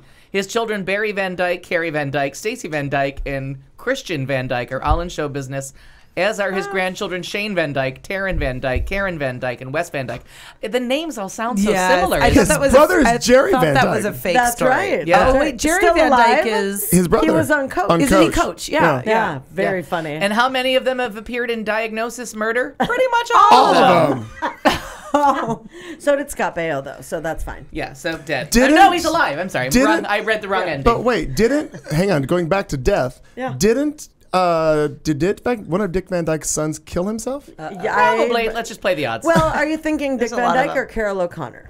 No, I know Carol O'Connor's did, but I His thought there was... And Mary Tyler Moore's. Oh, I didn't realize that. Yeah, very sad. Oh, Boy, really? they all killed themselves? Yeah, All the very kids? sad. Okay. Not all the kids. If she had one son. Well, I For the mean, love of God, all of calm these down. like people's kids. Yeah. Google that. Interesting. Let me. Oh, I will. But tell me what. That's a funny. That article is written well. Oh, I know. It's Where from, is that from? It's from The Guardian. Oh, which yeah. Always funny. Yeah, well, I knew if I just handed you blank copy, you'd be able to pull that off. So good for you, Al, you well-known I prostitute. know how to read. You are a well-read and well-known Curiosity. prostitute. Well, yeah, Educated whore. Entertainment-wise, in Ordinary People, wasn't that the deal that one of the sons died? Yeah. But it was like a boating accident, something, right? And it was the favored child. Yes. Oh, by far her favorite. Right. Timothy Hutton was in it, right? Yeah, he's the one that she didn't like at all. Right. And was it because Donald Sutherland? Donald Sutherland is the father. Who was the son? Judd Hirsch is the psychiatrist, and the son was not the one that died. Doesn't have a big part. He just kind of hangs onto a boat and screams a lot, and then dies. Yeah, eventually. Right. Yeah. Now, was that before or after her son committed suicide? I want to say it was around the same time. Sadly, horrible. I think it was. Who is this that you're talking about? Mary Tyler Moore. Oh, yeah. Because Ordinary People was like one of the one of the greatest movies ever made. Just a brilliant movie. And Doug Wilkie and I love where she shoves the French toast down the screen, down the thing. Yep. And it's the best year for the Oscars. That is the best actress race of all time. I can't believe that year. Mary Tyler Moore's son killed himself while fiddling around with a sawed-off shotgun. The article says. Wow. Yeah. Oh yeah. Oh, so it was an accident. Purely by accident. Oh, and her sister committed suicide by a drug overdose. Same year? That's a tough year. I want to say really early, like when she was young. Well, her sister was 21. Yeah, I want to say. But there's no dates on this. It's an article. I can't remember when the son did, but it was very sad, and she was. I was just curious because I know how Ordinary People was really quite intense. And I think it was right after the movie, and that's what kind of slowed. But she's in The Elephant Man too, so she had a couple. That's right. She had a couple good years there. Sure. But if you have not, if for some reason God has not smiled on you and you're not a professional prostitute and you've not seen Ordinary People, stop what you're doing. One of the greatest movies ever made. It really is. Yeah. So Tyler's recommendation is The Kings of Summer, and it comes out on DVD next month. So I'm really looking forward to it. I tried to see it; it never opened here in Phoenix, but he got a chance to see it and he loved it. What I did see, though, was The Butler pulled off #1 at the box office. Isn't that Lee Daniels, The Butler? Oh, motherfuckers. And now someone sent me a message and explained it to me that The Butler, it's because there was the Butler was before. owned by Warner Brothers, Yep. so they had to, their compromise was not change the title to White House Butler. Right. Or I Work at the White House, but we have to call it Lee Daniels the Butler, and that is the official title. Yeah, it is. So when Oprah wins her Oscar, it's going to be and Oprah Winfrey in Lee Daniels the Butler, because the last time this, and I like him.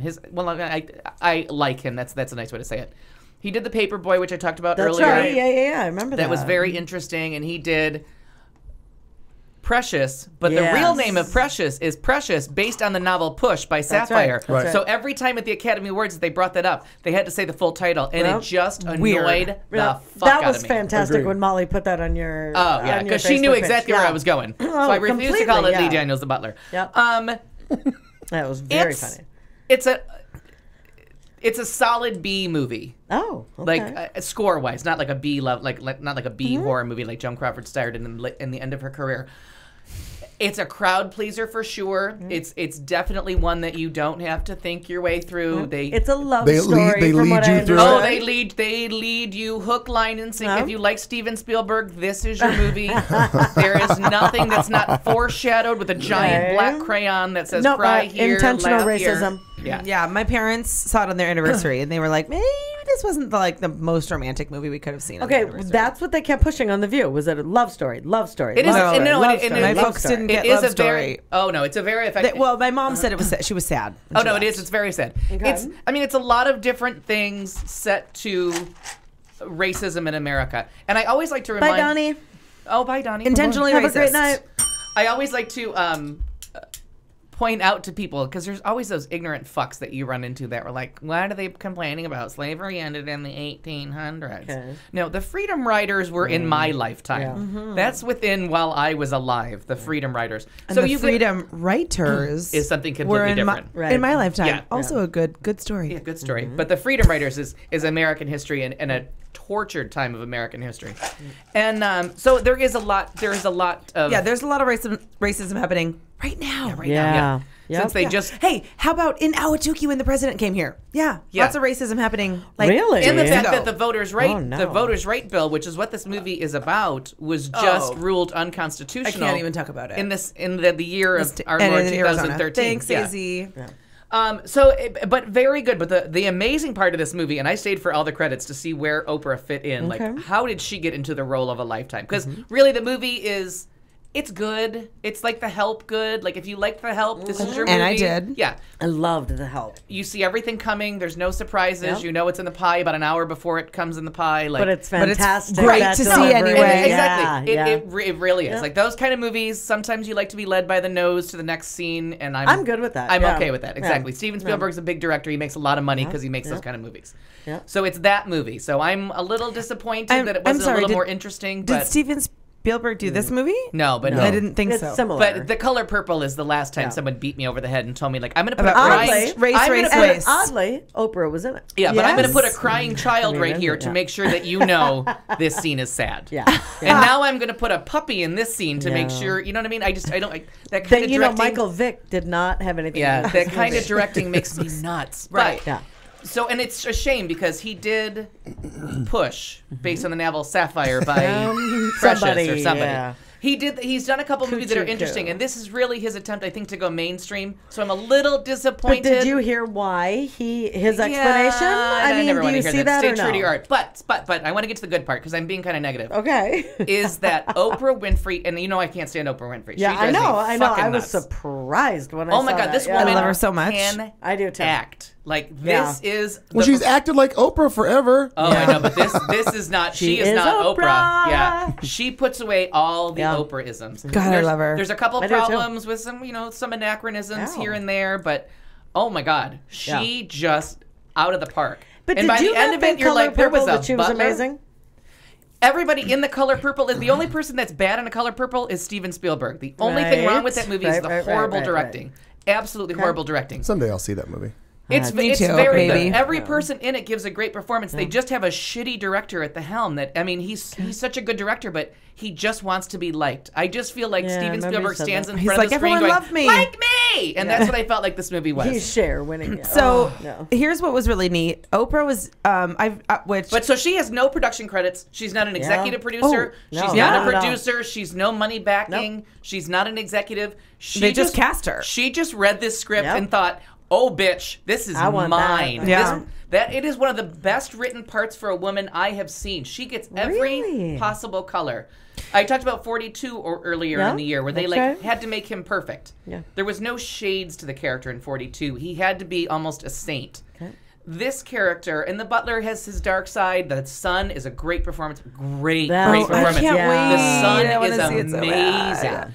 But Oprah plays every single shade of this character. I mean, this is one of the best written women's parts I have seen in ages. Wow, And Al. she knocks it And you out see of the every park. part. Yeah. Oh yeah. I mean, the audience applauded at 2 of her scenes, and I was like, I'm with you. Wow. Yeah, I mean, she Okay. and you she don't see that anymore. So or you don't let me hear tell you that what I think is really, really neat about Oprah is that, right, so she was such a media mogul, and as she still is, but having her own show for a long time, I don't think she ever really went on any other talk shows. I don't That's know right.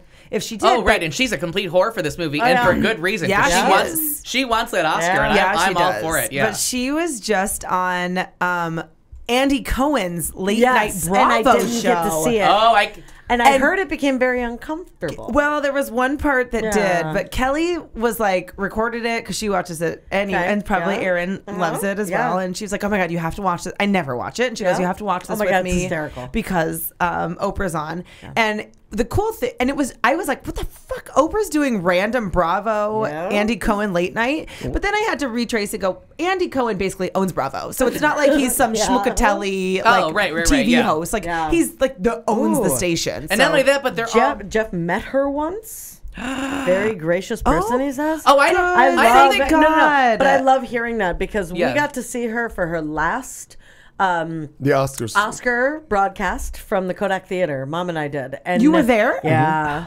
We got tickets last minute, and because Went. we were so close, because we're in Arizona. Yeah. I had put in for tickets, and they didn't. That's awesome, People Marty. didn't. So we So drove cool. there. It was one of the coolest experiences yeah. ever. And I just sat there and I thought, I don't think just she's a wanna bad go meet person. her. She's one of the probably top 3 that I would just love to sit down and have lunch with. Yeah. Yeah. Let To me. be I able to have to talk tell with you her. though I'm the sorry. uncomfortable part about Yeah. the interview was she was like cool. They did funny stuff and they did like a hair retrospective of all of her like hairdos awesome. over the years and he had her announce him. He's like, I've always wanted to be announced in your voice, and she goes, but I'm on the Andy Cohen show. And it was like it was really great. But then, so they let listeners call in, and this one listener is so funny, called in and was like hysterically crying. Okay, she wasn't hysterically crying, but she was crying very audibly, like, "Hey, Oprah, I love you so much. I love you, and everyone in my town loves you, and everyone in my whole life and family, we all love you." And she does a couple of these, and she goes, "My question's for Andy." And it was amazing, and both Andy and I were like, "What the fuck?" Funny. It was so funny. It was a really good interview, and it's short enough that it's not irritating to watch. Yeah. It's short and it's fun enough. But what was uncomfortable is apparently one person wrote in and asked if Oprah ever took a dip in the lady pond. Yeah. And I saw so that. he asked Oprah, have you ever taken a dip in the lady pond? And then he followed it up with, "Well, we always ask that. It's a standard question here at the After Dark." And she's thinking it's a Gail And attack. they already talked about Gail, and it was all lovely and well. And then she got real uncomfortable. Okay. And she was like, totally like she had been so cool the whole time. And he said, "Have you ever taken a dip in the lady pond?" And she either really didn't understand, or was so caught off guard, or acted like she didn't understand. And she goes, "I'm sorry." And he said, "Oh, we always ask everyone, have you ever been with a woman, or have you ever dabbled with a lady or something?" And she like eyes down and she goes, "No." Yeah, and it was very curt. Really but she's answered that question so many times, right. that she's so it was weird. She's so comfortable with homosexuality that why would she ever think it was offensive to say she was? And now that she has now she has a movie career going, but now that she has because no one can find that fucking TV station. So now that they talked about it actually. They talked about OWN. It was a good interview. Well, the Lohan interview is coming up too. It is. Yeah, I can't wait. I thought it aired. It hasn't aired yet? I don't think so. But they talked about the OWN and the challenges. But then he asked her to read one of her lines from the movie where she said, "That butler put you through the something, and that's something." her Oscar scene. And that's when Andy goes, "Can't wait. Mention me in your acceptance speech," or something, Yeah. No, that really is. And Doug Wilkie and I have a little game that we play. I want to watch miss it. Doug Wilkie. But we he's still alive. I know. I just haven't had called or anything, and then his Um, name comes up. I'm like, I miss him. So we have a thing where we talk about what's the moment in the movie where they won the Oscar. yeah. Like in Funny Girl for Barbra Streisand, it's when she's singing live and a tear comes down her cheek. And there's the scene in Moonstruck where she's like, "I'm freezing to death." And you found out that she wasn't acting, that she really was standing outside in Brooklyn in the middle of the night. But in this one is that scene where that butler and she has a good "Now get out of my house." Get that white trash. Get that How well trashy did you- bitch out of my house. Yes. Oh, and she said "bitch" on the show. I'm always interested in when I see people playing other people. Jane Fonda plays Nancy Reagan. Oh. And that's part In of that movie? That's part of the big problem with the movie. So I want to know is how that you those felt cameos, those people stacked up, because they were all good. Robin Williams plays Eisenhower. Liev Schreiber plays LBJ. The cutie. The names that were in it. What's the name of James Marsden? James I'm sorry. Marsden. If Kennedy? JFK was that Was hot, it Kennedy? Right. I'd go back in time and fuck that. Oh, Oh, whoa, my god. well. James Marsden looks so good. Yeah. And yeah. They skip Ford and Reagan. John Cusack plays Nixon. Right. And that's isn't that wild? But I thought that was he's the only one that's not relying on makeup. Okay. Like, he's just giving you an actor's portrayal. Actually, I have to give it to Jane Fonda, too. Jane Fonda is the other one and Alan Rickman. Actually, Alan Rickman, Jane Fonda is the Reagans, and holy shit, there are some names in this. They're in for like 5 seconds, so it's very distracting. But even still. Yeah, very distracting. I love Jane Fonda. I do, too, but Alan Rickman. Does it go through the I didn't history realize of that. his years at the White House? Is Yeah, that how and it's you like? get a little touch of each president's view of race. Because and they start with Eisenhower, and I'm not sure. This is a true story. They've changed some stuff, so I don't know if he really started with Eisenhower with the Brown versus the Board of Education, and the sending the National Guard in to get the kids into school. You know, that's the start of it, and it goes through all this stuff, and then it's kind of Forrest Gump too. The sun happens to be everywhere, but he's so good that you don't mind. This guy that plays the sun is amazing. and he's what is his name? Can you help me with that? unpronounceable. He's No, very but good. he's a British actor, and very and he's had a couple of really good roles lately, and this really is the payoff for all of it. He's in something else though that was like whoa, because I knew the name. Yeah, he was just in and two I really don't have big movies. cable. I know, and I can't remember what he was in. I just looked it up yesterday. Fact checking the Butler. Let's see. This is But they were all on The View, and that's where I saw them, and it was just like seeing the clips. The very quick clips that kid was in. Yeah. Holy shit. And what sells? I mean, he really was he was powerful. Yeah, and what sells the movie, because you're just about to be like, all right, Forrest, you can't be everywhere. Run. Yeah. You can't be everywhere. The scene with the Oprah and the trashy bitch away from my table, they kind of make fun of the movie at that point. Okay. Like they kind of are like, all right, you're play acting now. Like now you're just wearing costumes. Okay. So it's kind of fun that they get in on the joke, but it's very well done. But Oprah, really Academy Awards time. Oprah. Now you have the one name that you have not said, and I'm shocked, is Forrest Whitaker. He gets overshadowed. By her in general. She steals that movie away, and he's excellent. Because I think he's an amazing actor. Again, they never explain the droopy eye. I just looked up cast of The Butler, and it's Lee Daniels, The Butler, on IMDb. That's right. It has to be. So, but the son, and I can't remember what he was just in. Oh, I can't remember. I just looked up an article. It looks like there's a couple of really interesting articles about the movie and the cast Jeff, and the actor. One quick second, Jeff. If you ever get on Ellen, you get tickets for the 12 days of giveaways. That is on my bucket list. Oh my God. Al had asked about that and bucket list this and bucket list that, and I'm telling you right now, it's on my bucket list. Oh, Ellen is on my bucket list. But Ellen's 12 days of giveaways, right, on top of all of it, is my bucket list. What's the son's name in the? We'll have a fabulous time in the movie. Earl Gaines. No.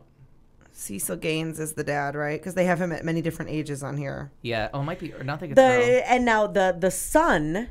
Charlie Gaines? Is that? No, Charlie's the younger one. No, Louis Gaines. So David Alueo. I know, but go to his credits, because he was just in like 2 really good movies recently. Oh, yeah. Because he's familiar. He's very familiar. Now, but it looked like he was.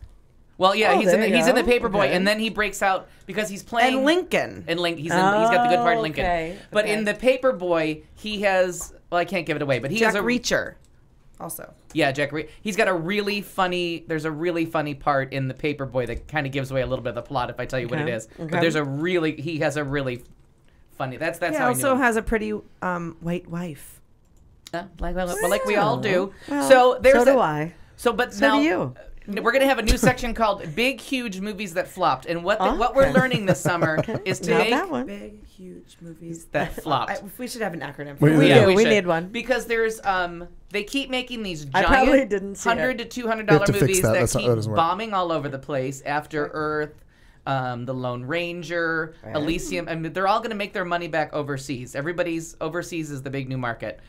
So this week, Jobs tanked. Oh, which I want to see. I can't really talk about want to see it. Well, I can't talk about it, but and everyone has said it's terrible. Yeah, Natalie did and said she hates Steve Jobs now and wants to turn in all of her Apple products.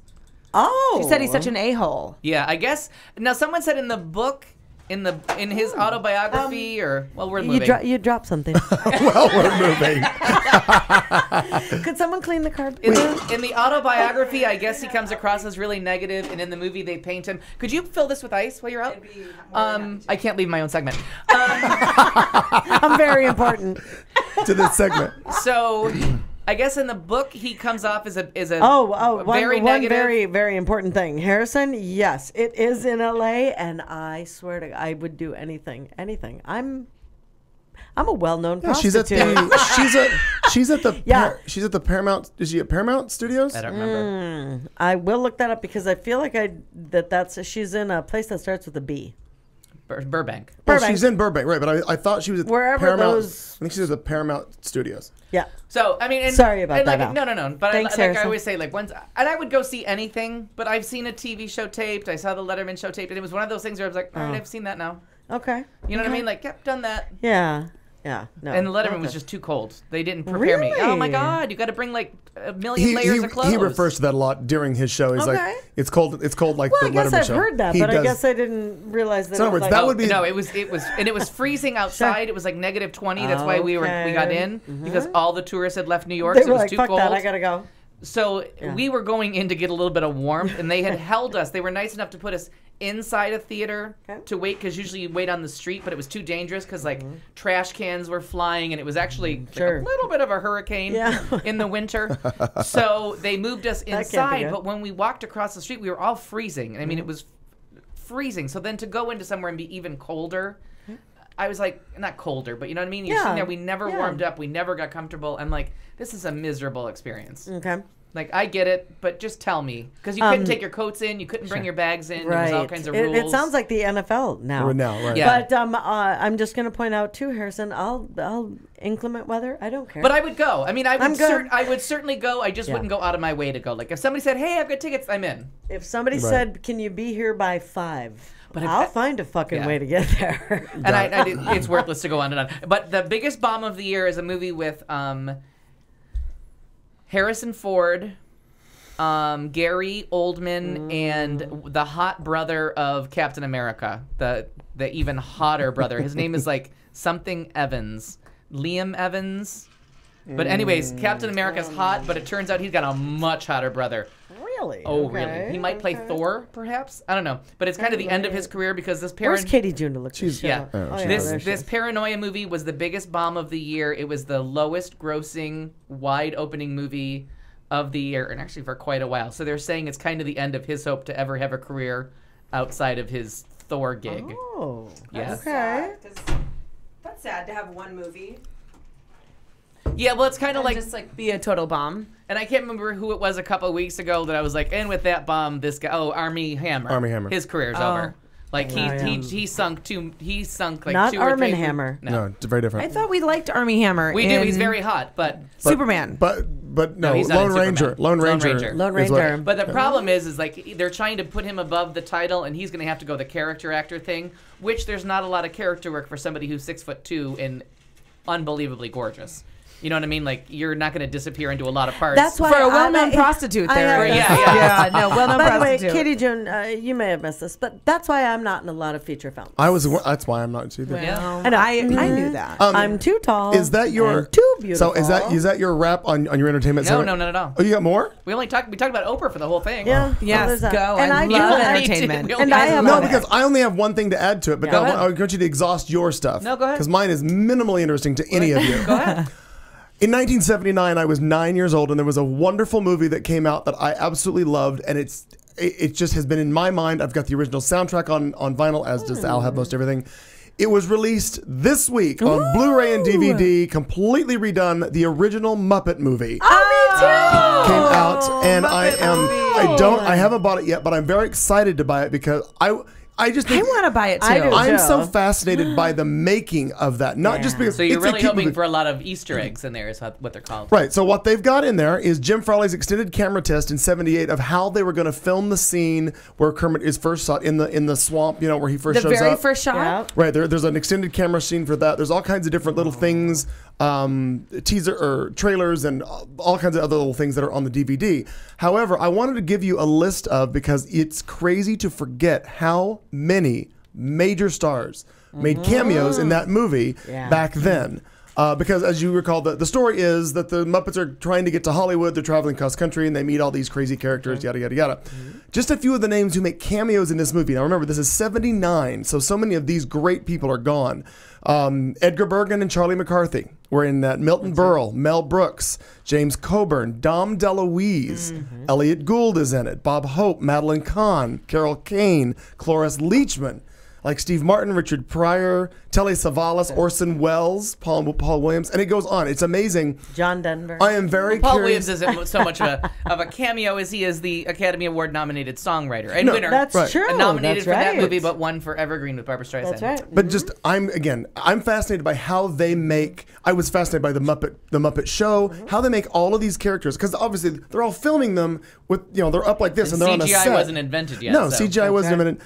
And I'm fascinated. There's a movie, and I'm surprised. And if it has been out, you've seen it. I haven't, because I figured it's going to show up over there at Camel View.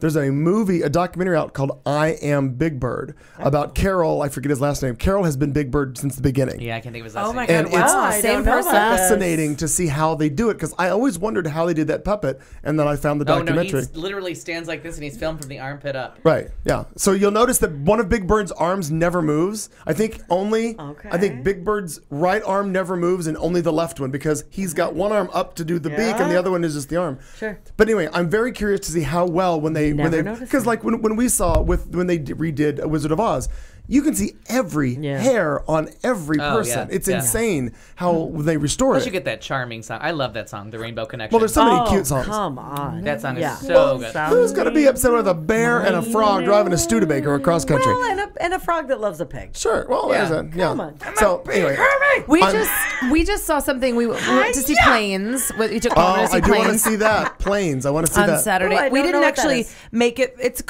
the cars, like the Planes, trains, cars. and No. automobiles? It's Disney. Remember Disney did Pixar. Cars.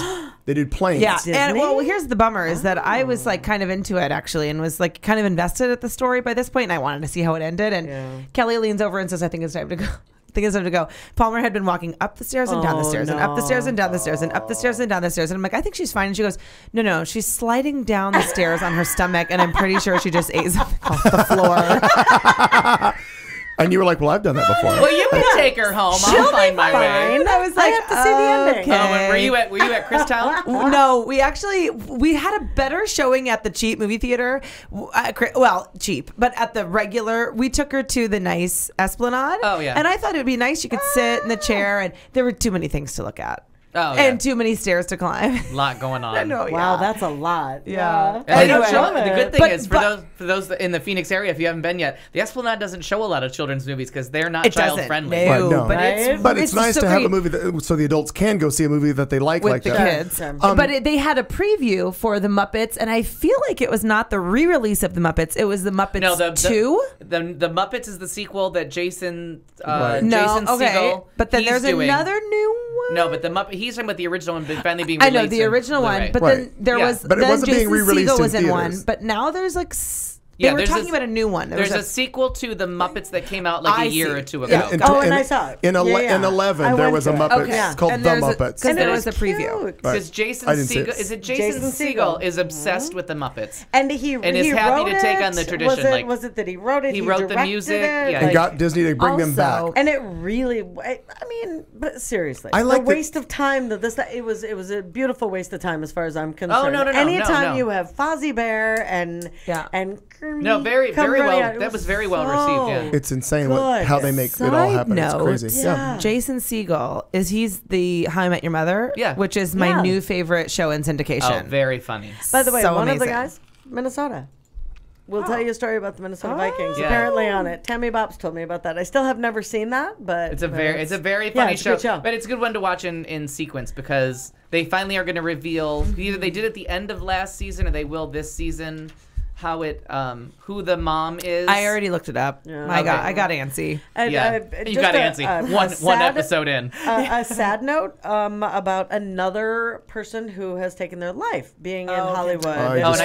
This one's not on mine because I never heard of him. I never had either. And the only reason that I heard of him is because I watch Rizzoli and Isles. Yeah. And Mom and I love watching it. And it's Lee Thompson Young. Wait, I'm thinking of someone different. Oh, another then I don't know celeb who took their life. But go on. He was. I know you're thinking He of. was famous Jet Jackson. I have no idea. I don't recognize it either. It was from Disney. Lee Thompson Young, and he was 29 years old. Really, really good looking with beautiful eyes. I would say the show was like 10 years ago. The Jet Jackson thing is where he got, Yep. Oh, longer than that. He said he was 13 in the interview that I saw. Oh my god. Yeah, it was quite a while ago. But they said that he was supposed to show up for work. TNT called and said, where is he? And the person went, the landlord went and found him dead. And they don't know how he killed himself. They haven't said yet, I should Disney say. star. Disney fucks people up. Apparently. I tell you. But he did take his own life. And so I thought that was just really sad because looking at it, and you have, as far as I'm concerned, Corey Monteith took his own life. Oh, right. yeah. You know, with drugs and the idea that Lee Though it Thompson appears to Young be he accidentally took his life, but still he did. Was this a drug thing here with this guy? But they haven't said. Oh, I'm sorry. I'm sorry. No, and they a promising haven't career. said. I mean, this Rizzoli and Isles gets really good. I get good love ratings. Rizzoli and Isles, but the love other that one show. is, and I don't know her last name. Lisa Robin Kelly from the 70s show. No, another one. Yeah. Drugs. Who was drugs? Yeah. You know what I thought Well, about? actually, now they're saying that it's now suspicious because she was in rehab. She's a known prostitute. Very well allegedly. She was apparently she was in rehab and She wasn't well known, just known. they're saying that Good the cause is still uncertain and they're going to do an autopsy because they say that there's something not matching up. Something doesn't look right with That's this. interesting because carpet and the drapes? and not to, I don't know. and allegedly. not to be rude, but like how many times has Lindsay Lohan been in and out of rehab and not really? Some people just get lucky. Well, Look at Ray Charles. Dick Van Dyke. Heroin addict, live forever. No, and I'm not saying that. I'm saying like with this, like how interesting that just because she's in What's his rehab, name, we're taking too? a look at it. James Taylor, heroin addict. Crazy. Oh, I didn't know that. Oh, yeah, he was a serious I knew heroin drugs, addict. but I didn't know. He loves North Carolina. Real hard on for the state. He does like that. The thing that I think is actually really sad about that woman, Lisa, is I was just when I read about her death, I'm thinking about dying in a rehab. What a sad life. Where you are supposed to be for help. And then somehow something goes terribly wrong. Regardless, you died in a whether you're you're supposed to be, you're there for help, but that your life has led you to a point where you die alone in a rehab facility. Girl Interrupted, big part of the movie. Really sure. sad. But the other one is Gia Alamond, who was a beautiful model, and Aaron would appreciate this. Yeah, I sent it to her. Yeah. She was from The Bachelor, yeah. and she was dating. Right. I have none of these people on my list because I never heard of any Yeah, of no, them. I know. Except When for I the saw girl it, I from that went, 70s show, And- but they wrote her off early. Gia was gorgeous. I'm looking at her picture currently. She really very well. She Just doesn't as an currently look FYI, like that. No, is her, no, right. Little different shade. Slightly. But she Lighter shade of pale. She was dating like a football player or a basketball star or something, and Basketball. everything seemed to be going well. Apparently, Somebody used Magnum condoms, probably. Just to guess. probably. And all of the Bachelor girls said that she was a lovely woman, but incredibly insecure beyond belief, and so beautiful. And she hung herself. I gotta throw it out there. Don't you have to be really insecure to go on The Bachelor? Well, to True begin story. with, right. Yeah. There's that. That's true. And I've done one part. I've only. We're coming back. We're coming. Wow, this whole segment got away from all of us. I didn't. And for some reason, to talk about Oprah, I thought we'd done the whole goddamn list that Al had. I don't know. And you get a story, and you get a story. I don't know how that works out. And you get some more time. And Very interactive. It is the end of hour 2. We have one more to go. Bear with us, if you will, please. Katie June, Marnie Ryer, Al Perkins, and me. I'm Clayton McKee. Thank you for joining us. It's Q Talk America. It's the show. We do it every Tuesday from 7 to 10. We're coming back with more entertainment from Al. We got sports from Katie, a little Death Watch, and maybe some thoughtful vulgarity. Stick around. We'll be right back.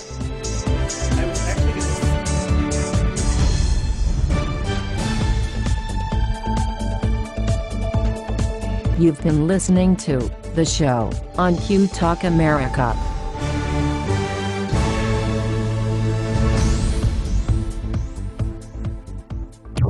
This is Q Talk America. The following broadcast contains adult humor, language, and topics, along with partial nudity. Actual knowledge is used sparingly. The show is a result of a lost bet and a bad game of rock, paper, scissors. It's The Show with Clayton McKee. And now, a man with a face for radio, Clayton McKee. Good evening once again, 9 o'clock on a Tuesday night. This is The Show with Clayton McKee. That's me. Thank you for being here. I'm here alongside Marnie Ryer, Katie June, and Al Perkins. They round out the cast of the show each and every Tuesday night, 7 to 10, coming to you from a nice little studio in the heart of Central Phoenix, where it's hot as No fuck. kitchen here. And I'm tired of the heat. Today, I think I hit it. I think I'm done. Now with the heat, I'm ready It's for usually fall. about the third week of August that it's I'm that the- just, let's go. Let's be done. I'm tired of Right. $400 a month fucking power bills and... Are they for Oh, they're stretch close. them. You stretch them over the year. Get on the yearly Yeah, plan. the yearly I plan am is too. crucial. I understand that. But the other day, our air, we had it cranked up, and Kelly looks back and says, "It's fucking hot." And I go, "No shit." Yeah. And she's like, our air was on, and it was at 82 Yeah, degrees it's at our still, house. but yeah, I'm just, 82. I say it every year, That's and then, why I bought new windows. and then I lovingly Part two. I forget about all this heat January, and I'm like, oh my God, if you can survive the summer, it's no big deal. January is so gorgeous. Oh, it fucking is. Yeah. I mean, I'll shovel sunshine all day long, but I am not going back home to Missouri with ice and shit. Everybody does, and you can see the mood of the city start to change because May. Oh, it's lovely, it's hot, but it's that nice dry heat, and it's sunny all the time, and you're chipper. Yay! And then June, you're like, well, find a friend with a pool, and then you go on vacation in July, and you hit every fucking heat wave in the goddamn East Coast. And I'm with you. August. It is and then August hits, and that humidity is kicking up in your ass. August is literally the worst month. You know, I love my bike ride over here. Like, June, I love it. I love June. Still great. 118 degrees dry. But in June, September, shit. October, I don't care. I'm good. Yeah, I don't care about the heat in June, but July 4th, I try to get out of town in this 2 months as much as I possibly can. It's the get worst. the fuck away. But you can see it. Like when we get on the elevator at work and I have to ride to the 11th floor with every motherfucker that wants to get up to 2. There are stairs for you people. But that elevator is a hot box. And you had to park, and our campus is restaurant campus. Fucking huge, yes. And you walk across, and then you finally get in, and you take the back way around, and then you finally get on that hot box that's an elevator, and you can see it on everybody's face. If you hit a button that's not 11, I will murder your ass. Fucking kill you. You're gonna end up on my floor. And when I'm gonna end up in my restaurant. The trial's gonna be next August, and I'm gonna put all 12 members of that jury in that goddamn elevator and tell them they have to go into 12 and have everybody hit a button. That's right. Oh, 2, not 3. guilty. Not guilty. Not guilty. He hit 2. Release the hounds. That bitch was justified. That was a stand your ground kind of shit. And she was a well-known prostitute. Yeah. By the and way, then they'll be like, how'd she die? I slashed her throat with my name badge. It took an hour, but I did it. And we agree you should have. A dull, rusty knife. When someone stops on 7 to go to 8, I'm like, you motherfucker. There is a little corner of hell known as South Phoenix waiting for you. It's called 9th Street and Roosevelt. We're going to drop you off there without a shade tree to be found. By the way, if you're just joining us, our drinking... and this is the attitude that everyone has in August. That was actually kind of friendly for August in I'm never going to eat at that restaurant. Our drinking phrase is well-known because of the prostitute. slasher on the elevator? The well-known prostitute slasher. Right. On the 9th floor. Right. There's a hooker. So our drinking phrase is well-known prostitute. We are in the middle of I guess an extended version of the entertainment section. We're going to turn it back over to Al Perkins, who has a few more stories. Well, in a not so tragic death, because he lived to be the grand old age of 87. One of the best novelists, writers. Just so many great credits to his name. He had a stroke a few weeks ago. I was very concerned, but I realized you're dead. Well, come on, he was 87. Is Elmore Leonard. And you probably don't know him because he didn't get famous till he was 60, which is hope for all of us. Right. But he had in the 50s, he had a little bit of a start. 310 to Yuma. I can't remember who's in the original. Which I remember. That was the original you said? Oh, yeah. The original. The original is Glenn Ford and Ben Russell Halpin. Crowe. Right. Now, was in that. We fast forward. They remade it a couple years ago with Russell Crowe. And who's that freaky deaky Mexican actor? Benedict Mussolini. Definitely not but bad. I will go back. He was also in that other freaky movie. Like he always plays. He always plays that like crazy Mexican guy. Damn it. Bernardo. No, that's my long guy. No. But anyways, so the real. Well, I don't know what you're all talking about, but. You're talking about Ben Foster, who's really not... No, that was not at all. I'm talking about a freaky Mexican Hispanic actor. Luce Raines? No, he's in 310 to Yuma. Maybe not. I don't think he is. Yeah, he's the one that like won an award. Oh, he was in that one like brother, another brother, brothers from another mother. No Country for Old Men. No Country for Old Men. Oh, same thing. Javier Bardem? Yes. Not in this movie. Oh, shit. Oh, okay. That's who I was thinking of. Yeah, not in did this we movie. really get there to the same place from that? Really did. It. In a very, very disturbed way. That was good, and I liked Marnie. That. Me it too. Was. And I called him Benedicto Mussolini. Well, you're thinking of Benicio del Toro. Thank you. That's actually really true. Also not in this movie. Either way, that's exactly what I was thinking. But we'll get... First, let's give you a couple credits besides 310 to Yuma, and then I'll give you a movie. Pulp Fiction. No, but very close. Again, Get Shorty. Yes. Oh! Right. You're getting so much closer. Justified, the TV series. He is one of the writers of, I don't think and I've one seen of the. He is the short story that Justified Get the Shorty. series is based on, and I want to say maybe it became a comic book. But maybe Justified is on my bucket list for when I get the flu. But Out of Sight, which if you've never seen, is fantastic with George Clooney and Jennifer Lopez. Fantastic movie. Jennifer Lopez? Before she was really anybody. No one was quite sure what she was trying for then. Okay, because I wouldn't watch her movies Do we now. still know what she's trying for? But remember, she was an actress first that all of a sudden decided to sing because everyone forgot she was a singer-dancer that decided to act. Because the first part of her career went so terribly. But Out of Sight... What was the name of it? Out of Sight. Out of Sight. It's fantastic. One of the best screenplays ever written. Google any Wow, movie lovers Al and T. they'll tell you. Perkins. Yeah, it's Okay. one of the greatest screenplays ever written. Jackie Brown, he wrote that story. Loves Jackie Brown. It was really called Rum I was really Punch. into it. Get Shorty, which is a great book. If you have not read Get Shorty, it's and Get Shorty, I know that. Fantastic. But 310 to Yuma. So people will remember that I always push 310 to Yuma because this little boy who started as a child that I would see in different things, and I was always like, oh my God, we got to watch out for that kid. He's really good. He's in The Butterfly Effect where he plays the little Ashton Kutcher, and I'm like, oh my God, that kid is so good. And then I saw him in 310 to Yuma. I'm like, watch that kid. He is so good. And then he was in for the love of fuck, why can't I think of it?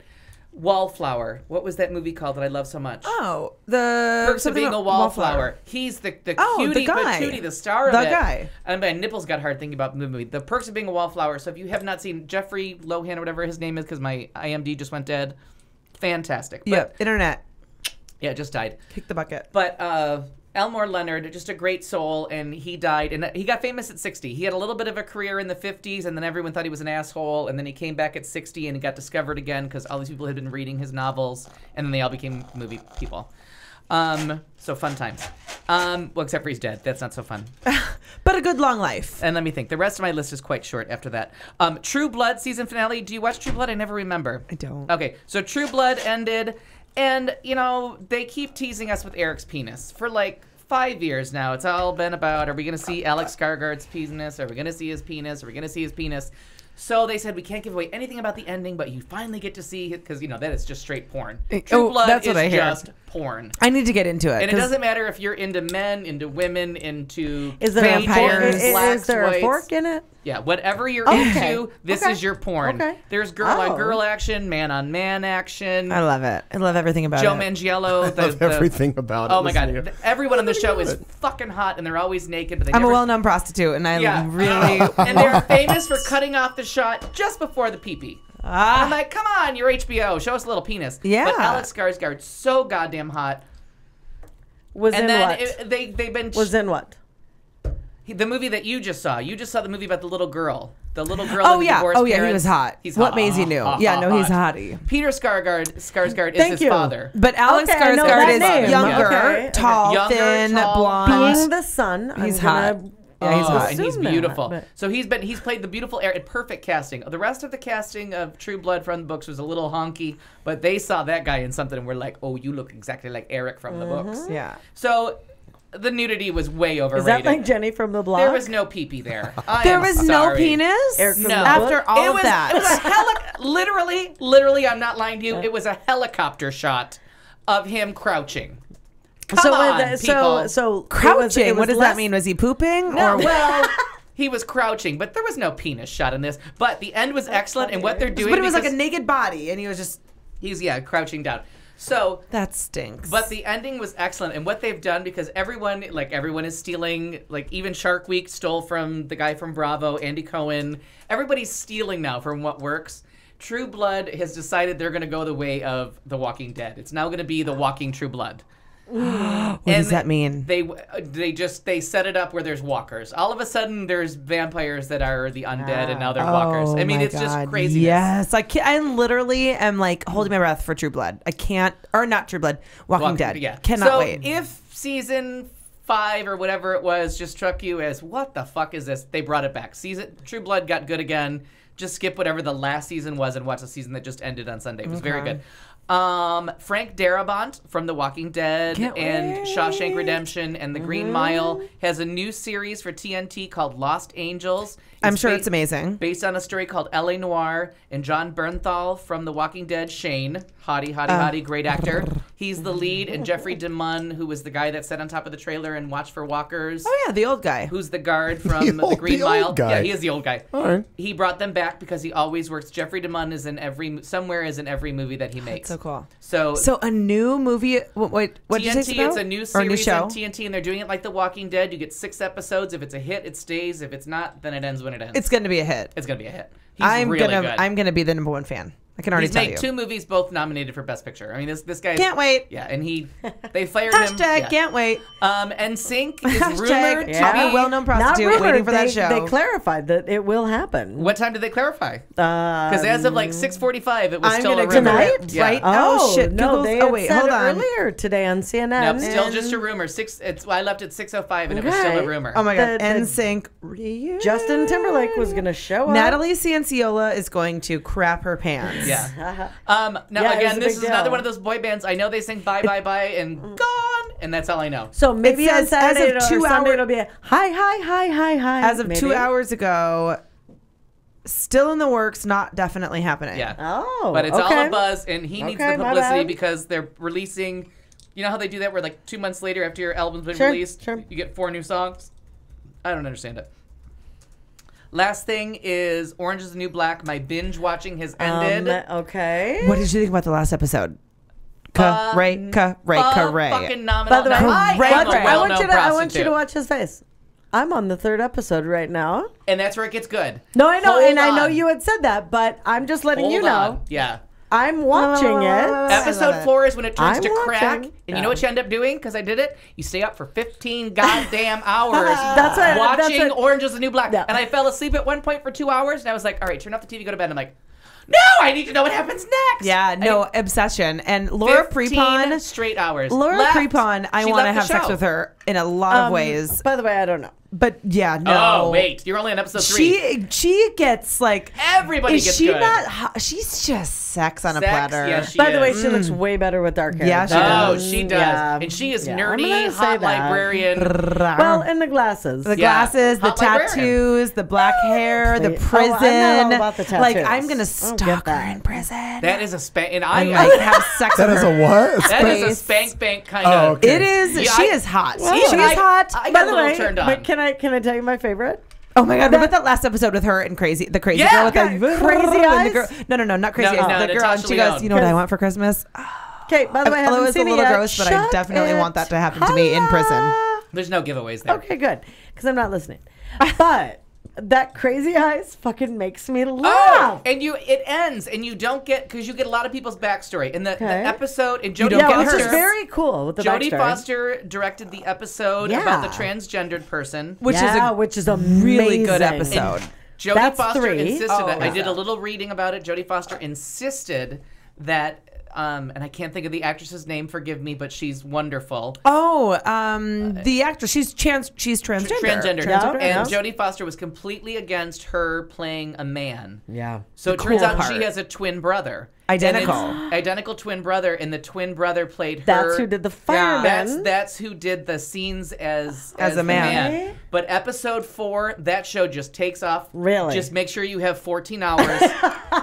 The last Which I episode, don't, the so last we'll see. scene So of the good. last episode, I was like pooping my pants. I can't wait for it to return. Oh, I can't was either. Just, And I'm like, this So is not you regular TV. There's no rules. When are they going to do it? Oh my God. I want to know, why is Red in jail? Why? I'm so loving that. What's right up now. with That's Crazy all good. Eyes? What's up with Yeah. this one? What's up with that one? What did the nun do? What the did they nun. do? What did the nun do? Just give me the goddamn And what about script. I what love about it. Yeah. Paskeski, Pachek, whatever, the drug addict? What happened? The drug addict? Yeah. Last scene, Christmas show. Okay, Shut the hello. cross. Don't know. They're outside. Oh! I didn't even care about that. I have so many other questions. No, that I couldn't even was- get to the cliffhanger. Oh, I Pennsatucky. bet. Pennsatucky, excuse me. I bet They're a well-known prostitute. Yeah, oh, she is. Oh, Okay. I will be a well-known prostitute for whoever's rating that fucking show. And again, it was as soon as I realized that it was Genji Cohen who did Weeds that I'm like, all right, bad things happen to white people. That's what this show is going to be about. Sure. Like, but you're going to get every color of the rainbow. She's so good with multicultural casting, and this show is written by women, starring women, produced by women. This is all women. There is no man in this show telling them that women have to be this way. Leah DeLaria hits it out of the park.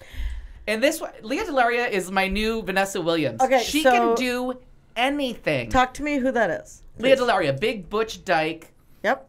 Oh, She's with saying, the well, shaved welcome- head, and she had the little screwdriver thing? Yes. Because that made me want to vomit. But she was in and when musicals. she was masturbating, made me want to vomit. She does musicals. Time the fuck out. That bitch can sing. Welcome to my party.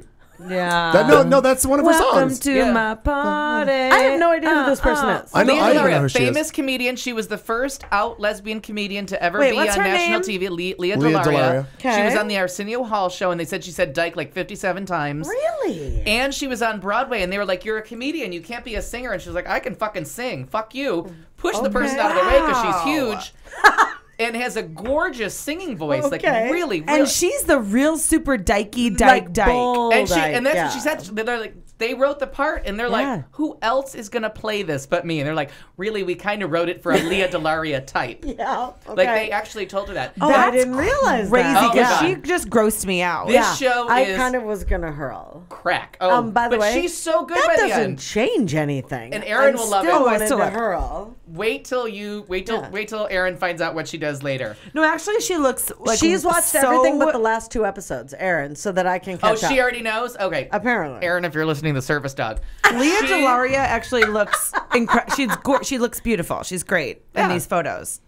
She's got gay friends that do her makeup, but she's so talented. She can really do anything. If you see Leah DeLaria's name, ladies and gentlemen, you just show up and take the ride because this bitch can do Or don't. anything. I mean, But that look at her, really Lauren. is all dependent. Look at that picture Still of not her. taking a ride on that. Well, but, still, but Oh, no, yeah. No, way but better. comparatively speaking, she looks like she belongs in Fun. prison, so she plays the role well. There, not so much. Google her interviews. Yeah. Her interviews. She is so open Really? and honest. Okay. Very fun. All right. So we're done with that, and I'm done. But Orange is the New Black. Harrison, you have my Netflix account. If Netflix is She listening, signed she off. does not have my Netflix account. Harrison's already gone. Oh, sorry, Harrison. Bye-bye. She got tired or bored. I'm not sure which one. Oh, no. Just a couple minutes ago. Oh, that's entertainment. You wrapped That that was up. a really intense entertainment. She's got a segment. he had a It wasn't lot my to- fault either. I understand. I know we all kind of factor into that. But go ahead, Katie June. In sports, Russian women are kissing all over the place. They're hard. The Russians are still crazy. They don't know if they love or hate the gay laws. Elena Deladon returns to the WWE with big numbers. Diana Taurasi making history. And a wrestler casually comes out in a TMZ interview. Oh, I saw that. Alrighty, Katie. In All right. sports. So we're going to make it really quick, but everybody knows that we've been talking about all of the Russians and all of their jazz with the Olympics. So 2 female Russian athletes, you know, what's happening right now, they have the World Athletic Championships, and Tatiana Fiorova and Konstantina Rokhnaya, maybe or maybe not. I think it's European. Yes. They captured gold in the 4x400 meter relay, and what's interesting is 4x400 to me means 4 people. They were only 2 of the 4, but they kissed twice. bigger? They won 2 different times. They won gold medals, and they kissed both times on the lips on the stand. And what everyone is assuming is that it's been a kind of in defiance of the homophobic, really super homophobic laws passed by Russia's government. So, but no one has said that yet. They haven't said that. Yeah, they have said no, that's not the case. They've not made a statement, I don't believe. They did. Oh, they did. I'm sorry. And they said that is not the case. That they just kissed each other. That was all. And I thought, But here's well, the that's thing. weird. They just don't want to How get many other busted. how many other times have you done that? Right. So I think that would be the interesting piece to look at other times. Right. that I mean, they they're won kissing on the medals. lips, and whatever the case is, they're making a really good. They're making a good stand against Russia's bullshit. In addition, Russia's law banning gay propaganda for minors, they say now, won't infringe on the private lives of athletes and spectators at next year's Winter Olympics. This is according to Russia's sports minister.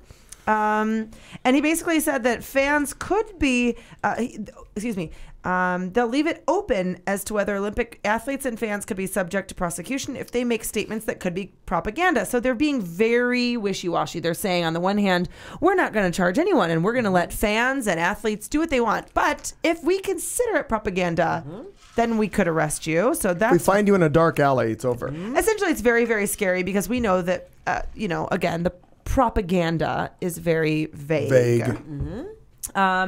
Sweden has gotten in on the drama. Paint your nails rainbow colors and you face disqualification, according to the Swedish Olympic Committee. This is shitty. I haven't heard this. Officials are taking a strong stance on Olympic attire after 2 Swedish athletes sported rainbow nails to support gay rights during the World Athletic Championships in Moscow. You can have views about how a country is run as an individual, says Sweden, but we can't have athletes using sporting arenas to demonstrate these perceptions. It is absolutely out of the question. It's very, this is the Swedish Olympic Committee head. So fuck you, Sweden. Because nobody in any sport ever has ever worn a headband or a sticker or a tattoo to protest or to give homage to something. Yeah. Nobody's ever done that. And not just that, but I thought that the Swiss were supposed to be neutral. Well, they say it seems that Sweden issued the warning to keep its athletes from risking disqualification from the games, while the IOC's rules do not explicitly bar rainbow colors, a well-known symbol of gay pride. Its charter does specify that no political propaganda is permitted by any Olympic sites, venues, or other areas. So what sucks is that that Sweden is it actually looks like there's a Swedish high jumper who's been hashtagging pictures and a picture of her own nails with hashtag pride. So one of the Swedish jumpers has been hashtagging pride with all of her stuff, which is great. I'm glad this is happening. I think it should be happening. But it's really disappointing for Sweden. Moving to the WNBA, the Phoenix Mercury, while we have our new coach, Russ Pennell, which we're very excited about, are still in third place in the West Conference with 14 wins, 12 losses. Ahead of us, Minnesota and LA both have 18 wins and 7 losses. It's going to be tough to make up to 2 of the best teams in the league in general. But, based on what you just said, it sounds like the Western Conference has already got their 2 teams that are going to compete for the title. Well, it seems that way. And the Mercury even said as much in their press conference when they put Russ Pennell up on the stadium.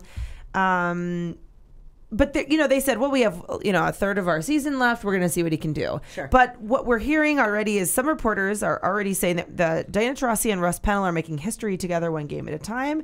And essentially, they're just really talking about, which I spoke about last week, is his defense. He keeps winning. He keeps putting up incredible plays. They did have their first loss under Coach Pennell against the San Antonio Silver Stars, but they are still playing well. They had an average of 31 rebounding advantage. They protected the ball better. They've been winning with over a 35-point advantage in 4 games. So they're playing all around better basketball with Coach Pennell. Sure. And we're excited that he's here. Hopefully he will be moved from interim coach to head coach. I'm sure that will be happening. So with a third of the season left, you say, when does that round up? So the season ends in September. Okay. I don't know when the general season ends, but I know that the playoffs end in September. So okay, around we're wrapping up. We're pretty close. Quick, yeah. Mid-September is when we actually are going to have the championship. And by the way, that's when the Katie segment turns to politics and we drop sports. Well, I want to mix. It's really sad. I'm just only a WNBA fan. I am. Yeah, but you've done really well on whatever they thank need. you. But I want to tie in all 3 topics of sports, entertainment, and politics. Please do. So the 1968 Olympics Black Power salute in Mexico City, which isn't covered in the Butler, which surprised me because they made such a big deal about the Black Panthers and the Black Power and all that stuff. And really, and it wasn't against Mexico City. It was that they were representing gold, and I'm thinking bronze. I don't think it was gold and silver. I think it was gold and bronze that they won. But they stood up in protest of our country and did the Black Power salute. And wore garments that were in tribute to all the people that were lynched, and not funny. That's the wrong word. Completely. And there's racism.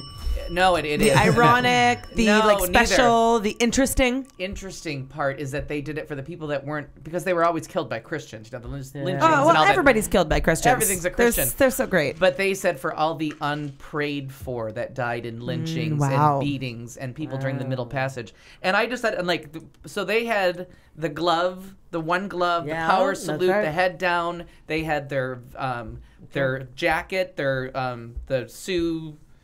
Oh, what's her name from Glee? Her tracksuit. Sue Sylvester tracksuit. Yeah. The one wore it open to represent the middle class laborers of the black community. Like, I mean, they were head to toe symbolism and took the time to explain every single thing in the Olympics. Right. Yeah. So it's bullshit that they're doing this now. One of the most famous pictures from the Olympics. Have you ever seen this? Oh, it's I'm sorry. I thought you knew. These are the two, huge. And they won. Wow. I want to say running. It was track, I mean, they're black, so probably. I want to say it's a track. Intentional racism. Yeah, I want to say it was track. I believe it was track. Wow. Well, they're fast runners. So they did it. They fast. did it. Also, they jump high, so it might have been long jump, basketball, high jump, any of those. Oh it was God. the 200-meter Even race. I'm like a little startled by that, but really fast and good jumpers. She called somebody a retard earlier, so all bets are up. Sell it however you want to sell it. it. Was the 200. It was the 200-meter race. But so that's what I'm saying about taking the time, and it wasn't against Mexico's treatment of anyone. It was against. It's not weird. It's not like I'm off base. No, you're not at all. Yeah, it's like thank saying you. that a Kenyan's not going to win. The long marathon. distance. Yeah. It's a long way to water. What are you saying? Anyways.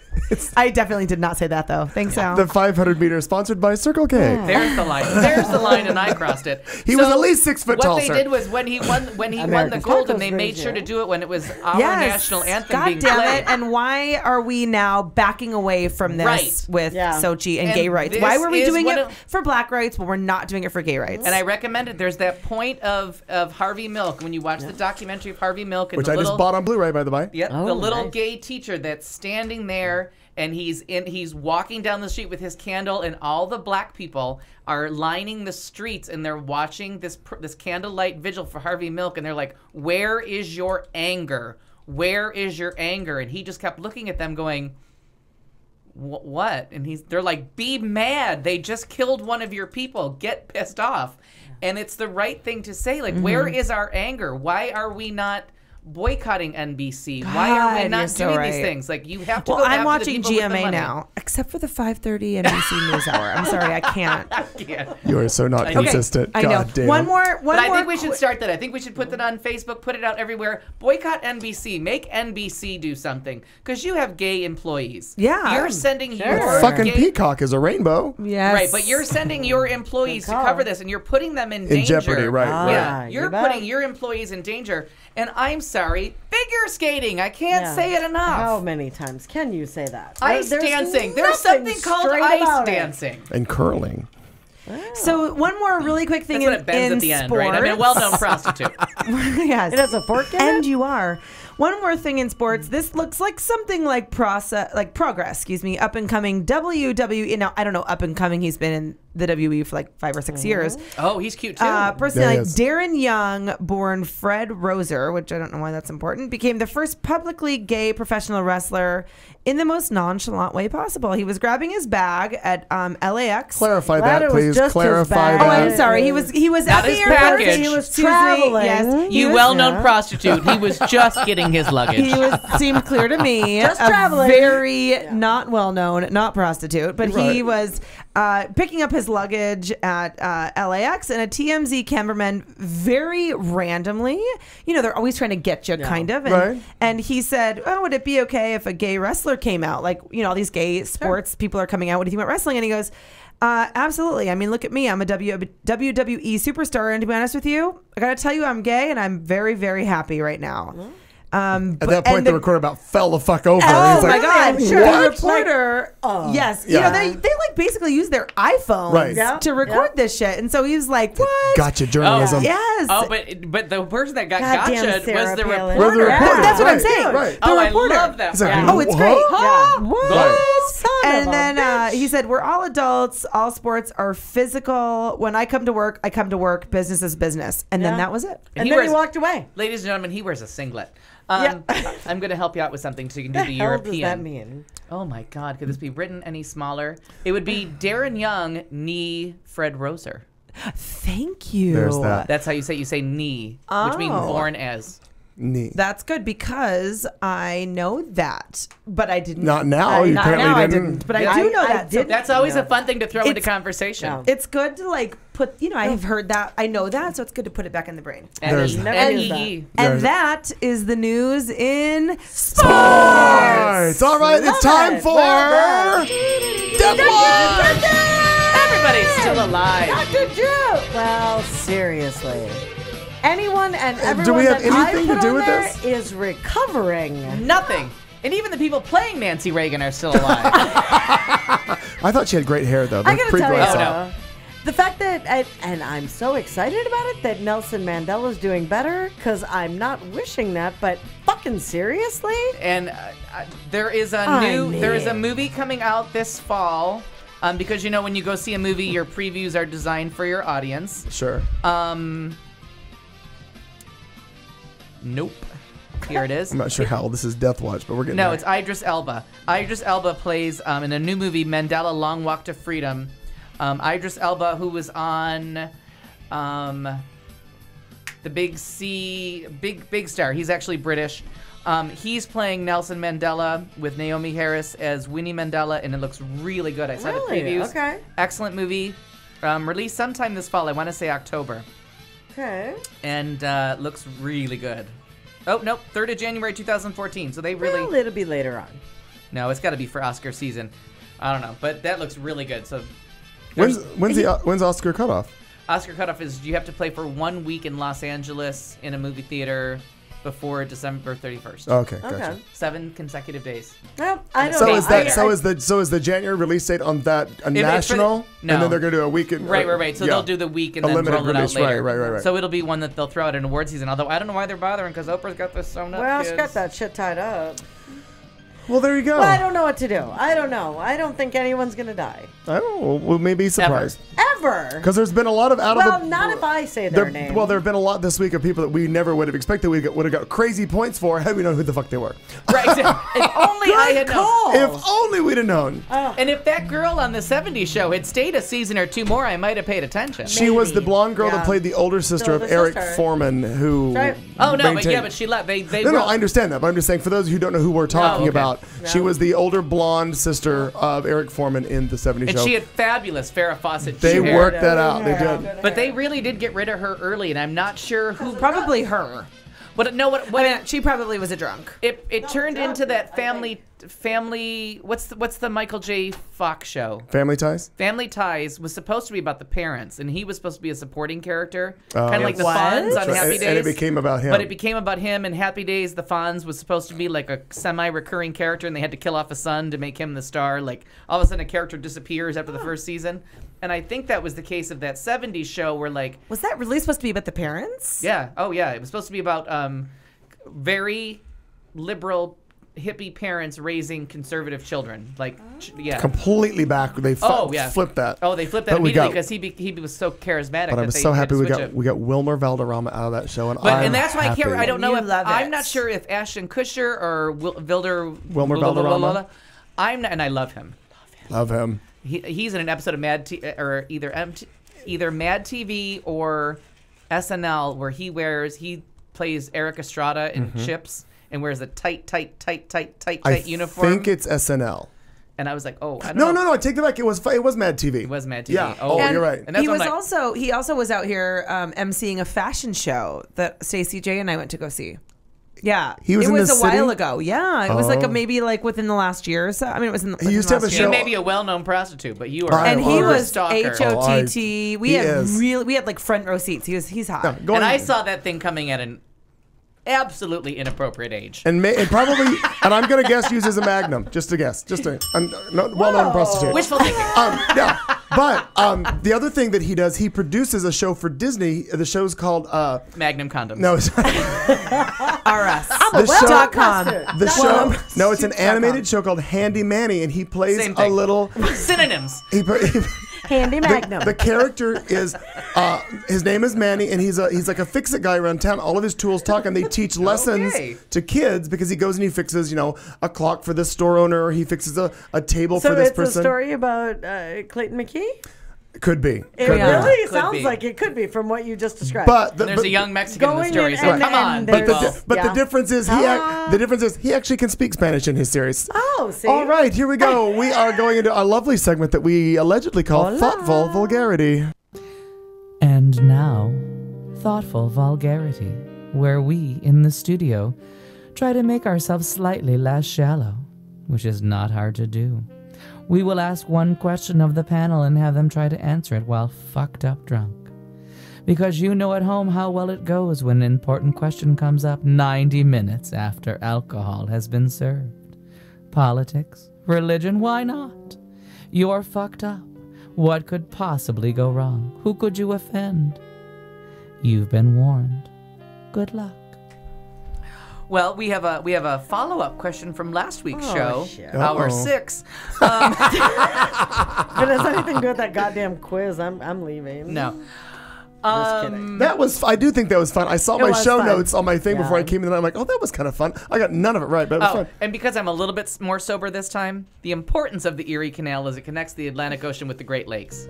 Thank you. And the St. Lawrence River is how you get to the Great Lakes from the Atlantic Ocean. Good. But it's how you can get steel to Michigan. The auto industry boomed. Then I just fly Without any of those things. That's how you get steel to Michigan. That's how you get steel That to sounds Michigan. that sounds like a pickup line in a I bar. am a well-known prostitute, You are, so I have bringing. you are also a well-read prostitute. And that I have been bringing steel to Michigan. And that little lady is how you bring steel to Michigan. That's what it sounds like. Burt Reynolds said that somewhere in a movie. Through Delta Burke's sister, Dixie Carter. All right, now we kind of touched on this last week. So, Marnie, would you say you are an old soul or a new soul? I thought we did this. No, we talked about it at the end. Last week. Might have been off the air. Now we're 5 or 6. Yeah, Right. so In the parking All lot right. by the fountain with mosquitoes. I would like you to describe both. No, I want you. No. For the love of Jesus. No, because I would say old soul, but So explain soul, why you new think you're an old soul. It's your rules. Ha ha! It's about you now. Yeah, it's totally your rules. I'm a well-known prostitute. Yeah. You're not an old prostitute. No. The reason that I asked that is because the idea of a new soul, I don't know how you describe that. I know you were saying like you feel like you're a newer soul because the whole idea of being young, maybe younger, and like you don't give a shit about all that later on. Like you're just like right now. Does that make sense? I think I'm a new soul because because I don't know and that's where I'm confused with the new soul kind of thing. It's like Kelly and her mom, for example, they get into these really deep philosophical discussions, and they talk about life and the meaning of life and afterlife and the important people in your life and these kinds of things. And like to me, I like glaze over. Yeah. And I want to go talk to Natalie Cianciola. I'm sorry. Were you talking about NSYNC? Yeah. About like the new Selena Gomez tour. I'm like, oh my God, girl. We actually had that conversation this week.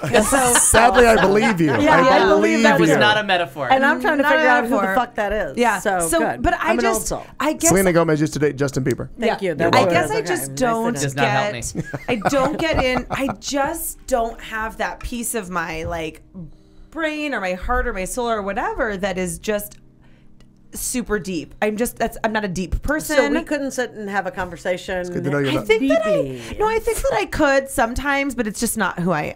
I mean, yes, I could, but you probably wouldn't introduce the conversation. I also think I'm a chameleon. I think I can fit into a lot of different situations, but that's just me. Right. That's my personality normally. But I'm just not like an old, deep. Okay, so that's really fucking easy. I'm an old soul. And why? Because I love that. Like I fucking thrive on those kind of conversations. The idea of Selena's tour right now, and I don't mean the dead one. Yeah, she's alive. She's about 18, maybe. Who's the dead Selena? Selena. Yeah. Chitty Chitty Bang Bang. Tahano singer. Chitty Chitty Bang Bang. Bang. I don't think No, that's it. Bitty but Bitty yes. Bum Bitty Bum. Bitty Bum Bum. Thank you. I got so close. Going back to Jennifer Lopez. We're All gonna make those it sounds I all make is a well-known prostitute. Thank you. for $50. Yeah. A roll of quarters will do. 5 rolls of quarters. 5. Magnum. I have one. I have a lot of laundry. Ooh, Magnum PI. Nice. I don't know. I thrive on those kind of conversations. I thrive on just anything that has to do with people, like to listen to Clayton talk about his family and they, like I love that. To listen love to that, you. though. Well, Me you talking don't about count. my family? You don't count because you're a new Well, soul. no, but I do love my old family stories, and I love to hear about your family, and Okay. I love So that. that to me is kind of like a deep thing because it takes you to that history of someone, and then I guess so. But I guess that brings you to other things. Like I could sit and when they say don't talk about abortion and don't talk about religion and don't I can talk about That's the all point that of shit. thoughtful vulgarity. Like all Things the you things you, don't- shouldn't have a conversation Right. about. At Thanksgiving I wanna dinner, talk those about are the all things that. you don't. Right. Right. But and I will say, and then I'll shut up, is that I was at a fundraiser last night for Kirsten, and there was a gentleman who's in his 80s, and he was sitting there with one of our other fundraising guys talking about, well, when I was in the war, that kind of thing. And I like get hyped up on those kinds of and I love hearing from our elders, and I love listening to my dad tell stories, even though I've heard every single one 18 times. Yeah. And I loved talking to my grandparents, but I think I love those pieces. But in my own heart, in my me, I'm not that person.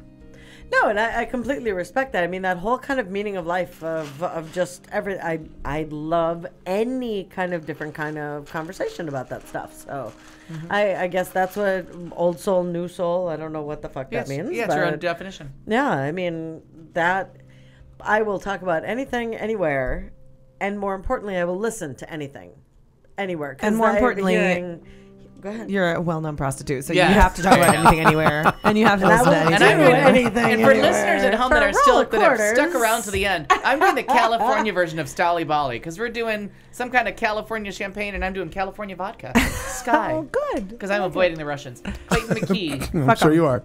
Well-known or lesser-known prostitute? Retired. Well-known. Don't make me guess. Retired. I took my website down. Retired. Yeah, I like retired. that. Yeah, I like I'm that. in recovery. Retired prostitute. Vaginal reconstruction happening shortly. I'm just getting the stitch. Yeah. There you Have go. a doctor One or two. just, have a doctor I just like tighten it. that shit up. I just realized there's something in my iTunes on this laptop called Thunder Chicken. I don't know what that is. Oh my god, I think it's about well-known prostitutes. From a group Yeah. called the Mighty Imperials. I have no idea what the fuck that is. Everything about that sounds like something a well-known prostitute might say. Things a well-known prostitute would say. Yes. Oh, that's funny. Or Angie, that's good. or Angie Dickinson. Either way. That's funny. Same thing. Same thing. S- synonyms. Police will. So, I love helping people through grammar. knee, nine, Well-known whatever. prostitute, knee, Angie Dickinson.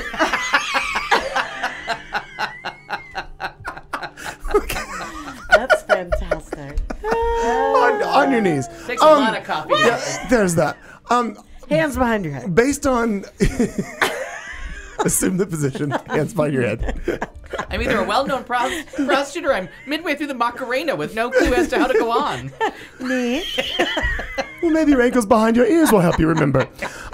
So Look at the good you do. I'm gonna be right. My vagina is so large. I'm gonna go with Old Soul Pasta. You say vagine, I gotta make the noise. I was stuck to that chair until 5 minutes ago. Right. You don't even know what video we're talking about, do you? I don't. Okay, No. we'll have to show you. You know what I'm thinking of is my penis is too big, or your penis is too big to fit in here, too big to fit in here. That's kind of what I'm thinking about. It's different. Luckily, It's really super new soul stuff. luckily, Yeah. I'm enough of a well-known prostitute that I know what both of you are talking about. Thunder Chicken. Anyway,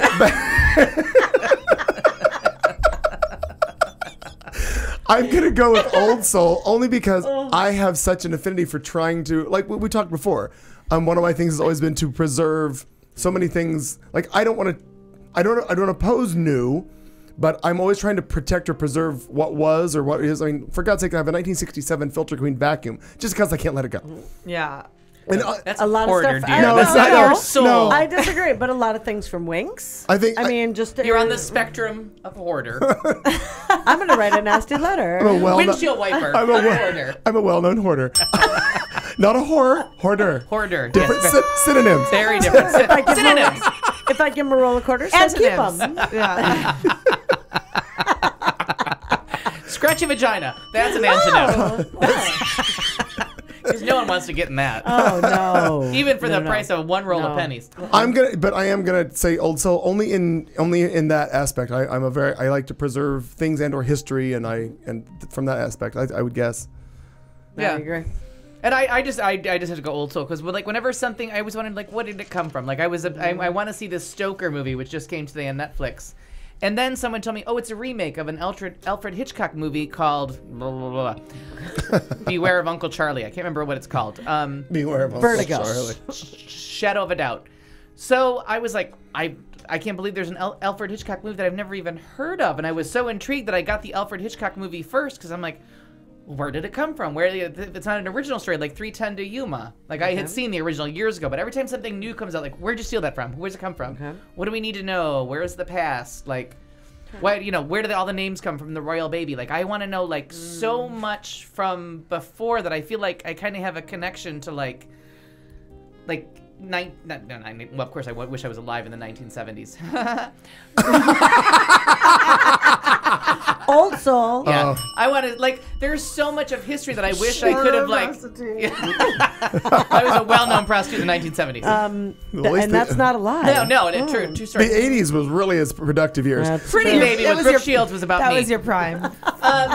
But every time something comes up, I just want to find out. Like I want more. I want the backstory. I want to know more about it. And it's kind of like I have a craving to live in that era. Like I really want to be in the Tudors. Like I want to, you know what I mean? Like that's so good to know. Like what era would you want to live? Yeah, and that's yours. And I can't decide. But there's so many. Like the White Rose, the Tudor Rose, because they're really just roses.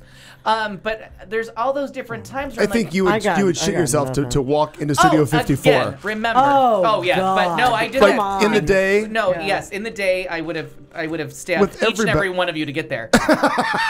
As a well-known murderer. Dead soul. Remember, I was willing to slash someone's throat serial with killer a plastic soul. card. Took it out of a fucking elevator. Wherever Tyler is. We're not still promoting violent. Here. Still violent out. So when Cabaret moved from... I don't know where he is. Next week's drinking word is Thunder Chicken. Thunder Chicken. Yes, I'm in. I'll write it down. Thank you, Jeff. I'll write it down. But when Cabaret, the latest revival, moved from wherever it started to, and it moved to Studio 54, and because it was an old club, they called it the Kit Kat Club, which is... If you have HBO, you've seen the movie, and you know that she performs at the Kit Kat Club. Yeah. Notice the roll of the eyes. Yeah, a little bit. Insert. So in the intermission of a fabulous show, which I had seen on tour before I saw it on Broadway, I got to see it on tour, and I knew what I was doing, so I'm like, I'm not going to go pee during the break. I'm going to go down the basement to Studio 54 and walk around. Stop it! You can do that. No. Climbed over the ropes. No, not legally. Climbed over the ropes, maybe broke a lock or picked it. We're not really sure what happened.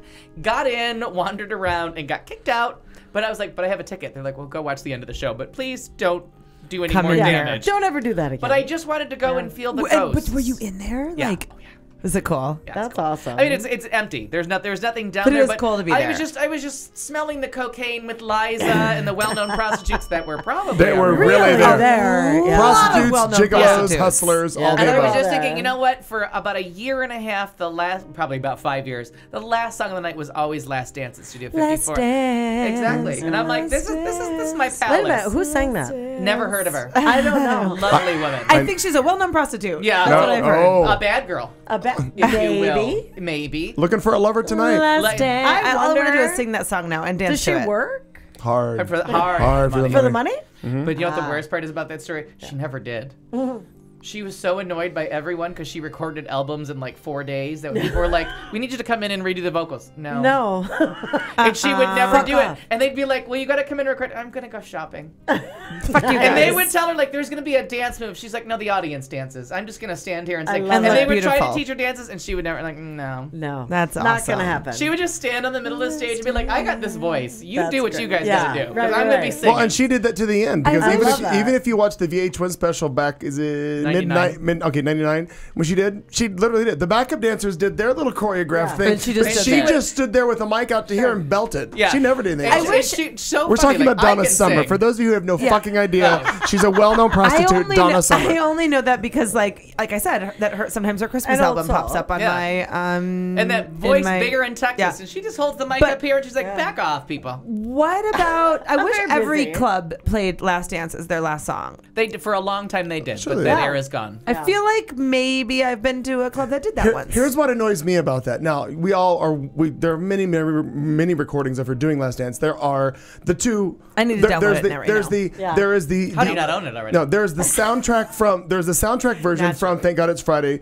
which she did. But there's, and it's coming out on a new reissue, and it's called Mini Vinyl. And what they're doing is they're giving you the whole package of vinyl records. So if it was a double album or if it was something that should open, your CD case will now open with the vinyl stuck into each side, and you'll get the entire inside of the album and cover, stuff. and then you'll get the sleeves like you did for the album, and you'll get all the lyrics and any pertinent information and that's thank interesting. yous. So they're called Mini Vinyl, and they're coming out. It's the new thing on CDs. So now you got to buy another goddamn CD. Yes. Yes. So I got to spend another fucking $7.99 on an album I don't even like. So there is the I'll do well-known soundtrack version that was the studio version from the soundtrack of the movie Thank God It's Friday. But then there was, and to me much more endearing, is the Live and More concert from the Hollywood. God, no. Jesus! Every song of hers, you guys say "Live and More" is the only way to go. Oh, the Live and More album, the Live and More concert. You'll clean your house. I fell Yes. in love with it. My mother had that album when it first came out. Oh my God, I still own it, and I listen to it over and over and over And today. he played it when I was at his house, and I don't know if it came on or he just put it on, and I was sitting there trying to do something on the computer. And you just lost tell track. me, what do you want me to do? Do you want me to be the conductor? Do you want me to like be the backup singers? Do you want me to play the rhythm section? But I know all her banter. Oh, no, I like, played that for and you. he was cracking up because he's like, it's so easy for you, isn't it? Like, I'm just typing. I'm like, come on, Alfie. Which doesn't say Alfie. I don't think Last Dance. I don't think Live and More is on iTunes. I will. It is. Yeah, bullshit. It's not. Yo, they just put the real thing on iTunes. So if I just Google Last Dance, only thing that comes up just is the best summer I'll help you. version. Well, Give me a second, we'll I'll help you when we're So done our with last this. question, we have So a couple I'm not of finished with my story. Oh, The irritating part of that song to me is I watch Queen after Queen after Queen try to do that to get to your point of it needs to be the last song. Yeah. It's the last song in so many drag shows, and not a fucking queen knows the live version. Like we'll do the live version because it sounds more like we're really in the live setting.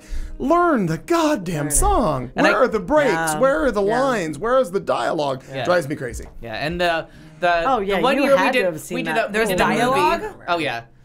Ain't I even worth a dime a dance? Right. Ain't I even worth half a chance tonight. This is my last chance. That's a more. Listen to it on the way. Well, home. And she did it we'll for get it for forever. you. I own so everything. The Well, one so year does we're he. doing the Halloween show at BS West, which we had to sign an agreement after year 4 to stay sober for because it was such a fucking train wreck when we were drunk. There's that. So we all did it. But the one year they're doing a movie theme. And then the part 2 of the movie theme was disco. Because the movie theme was getting a little weird, and so they needed to throw something in, so they threw in disco. So Mike's looking at me, because I'd already done Last Dance as like the finale of 2 Halloween shows. Okay. So my number was pretty much up on that one. I'm like, all right, listen to me clearly, little man. You're doing a movie theme show that's got a disco kicker. Yeah. And you're not. What's the biggest disco song from a movie that has an Academy Award? And he's like, I already knew you were going to do Last Dance. And because of the way this song plays out, he was like, so what we're going to do is we're going to say the goodbyes for the show, introduce the cast, do everything, and then do Last Dance. Okay. But we're going to do, and I did the live version. And he's like, and then when she goes, does her little dialogue part, and then it goes fast again. He's like, we're just going to invite the audience on stage and start the dance party that way. It was the best ending of a show. And I have to tell you that everybody's on stage. All of the audience is on stage dancing the Last Dance because it's like 7 minutes long. Sure. But it was the thing. And Mike looked at me and he's like, I told you this would work. I'm like, you told me this would work. Right, bitch? You're explaining Last Dance to me, In our honey. final 4 minutes or Okay, so, what do you got? Very quickly, and I can't remember, it did not come up because of the Australia story, unfortunately, but the Australia story, or the Canada story came up. So I don't want you to confuse them because they're not related. Euthanasia. Oh, I'm like,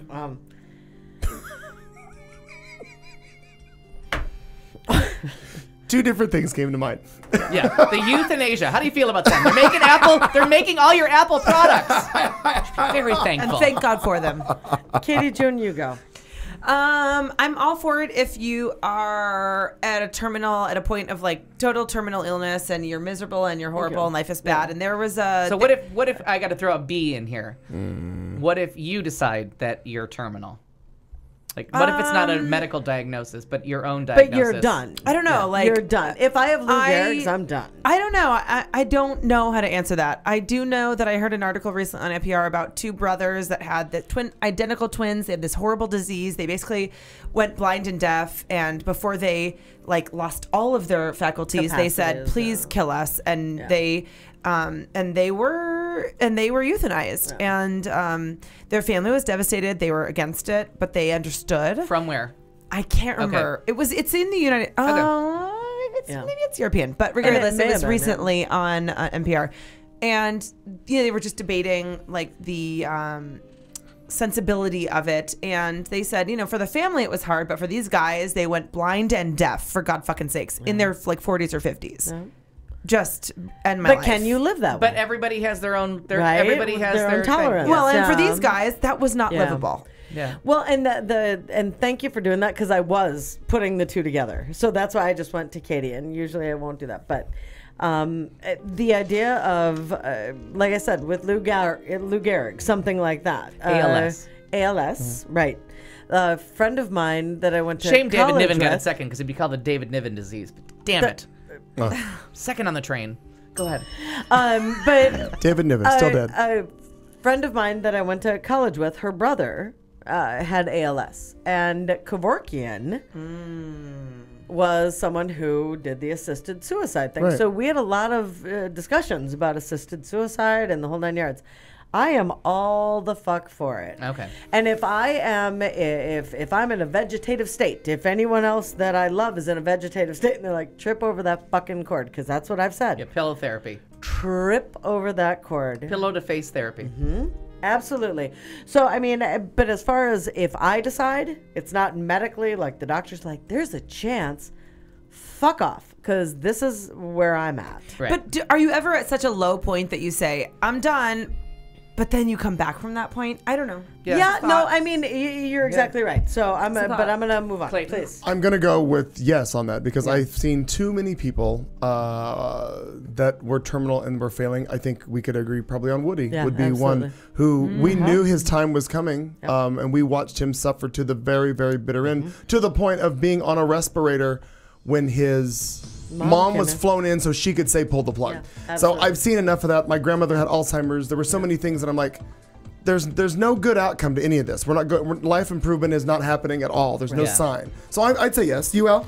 Well, mine is, it was a writer. I can't remember if he was a sports writer, but he said in his letter that 60 was the end. He gave all he could give. He wasn't ill. He just said, I've contributed all I can. That's interesting. And he wasn't suicide. He was like, I'm just going to euthanize myself. He said, this is Okay, not by the way, suicide. that's suicide. How is that not? It is. But he said, I'm doing this with a clear conscience. I'm not disturbed. I've just given all I could give. It's the end of hour 3. I thank you all for being with us. It's the show with Clayton McKee. That's me, with Katie June, Marnie Ryer, Al Perkins.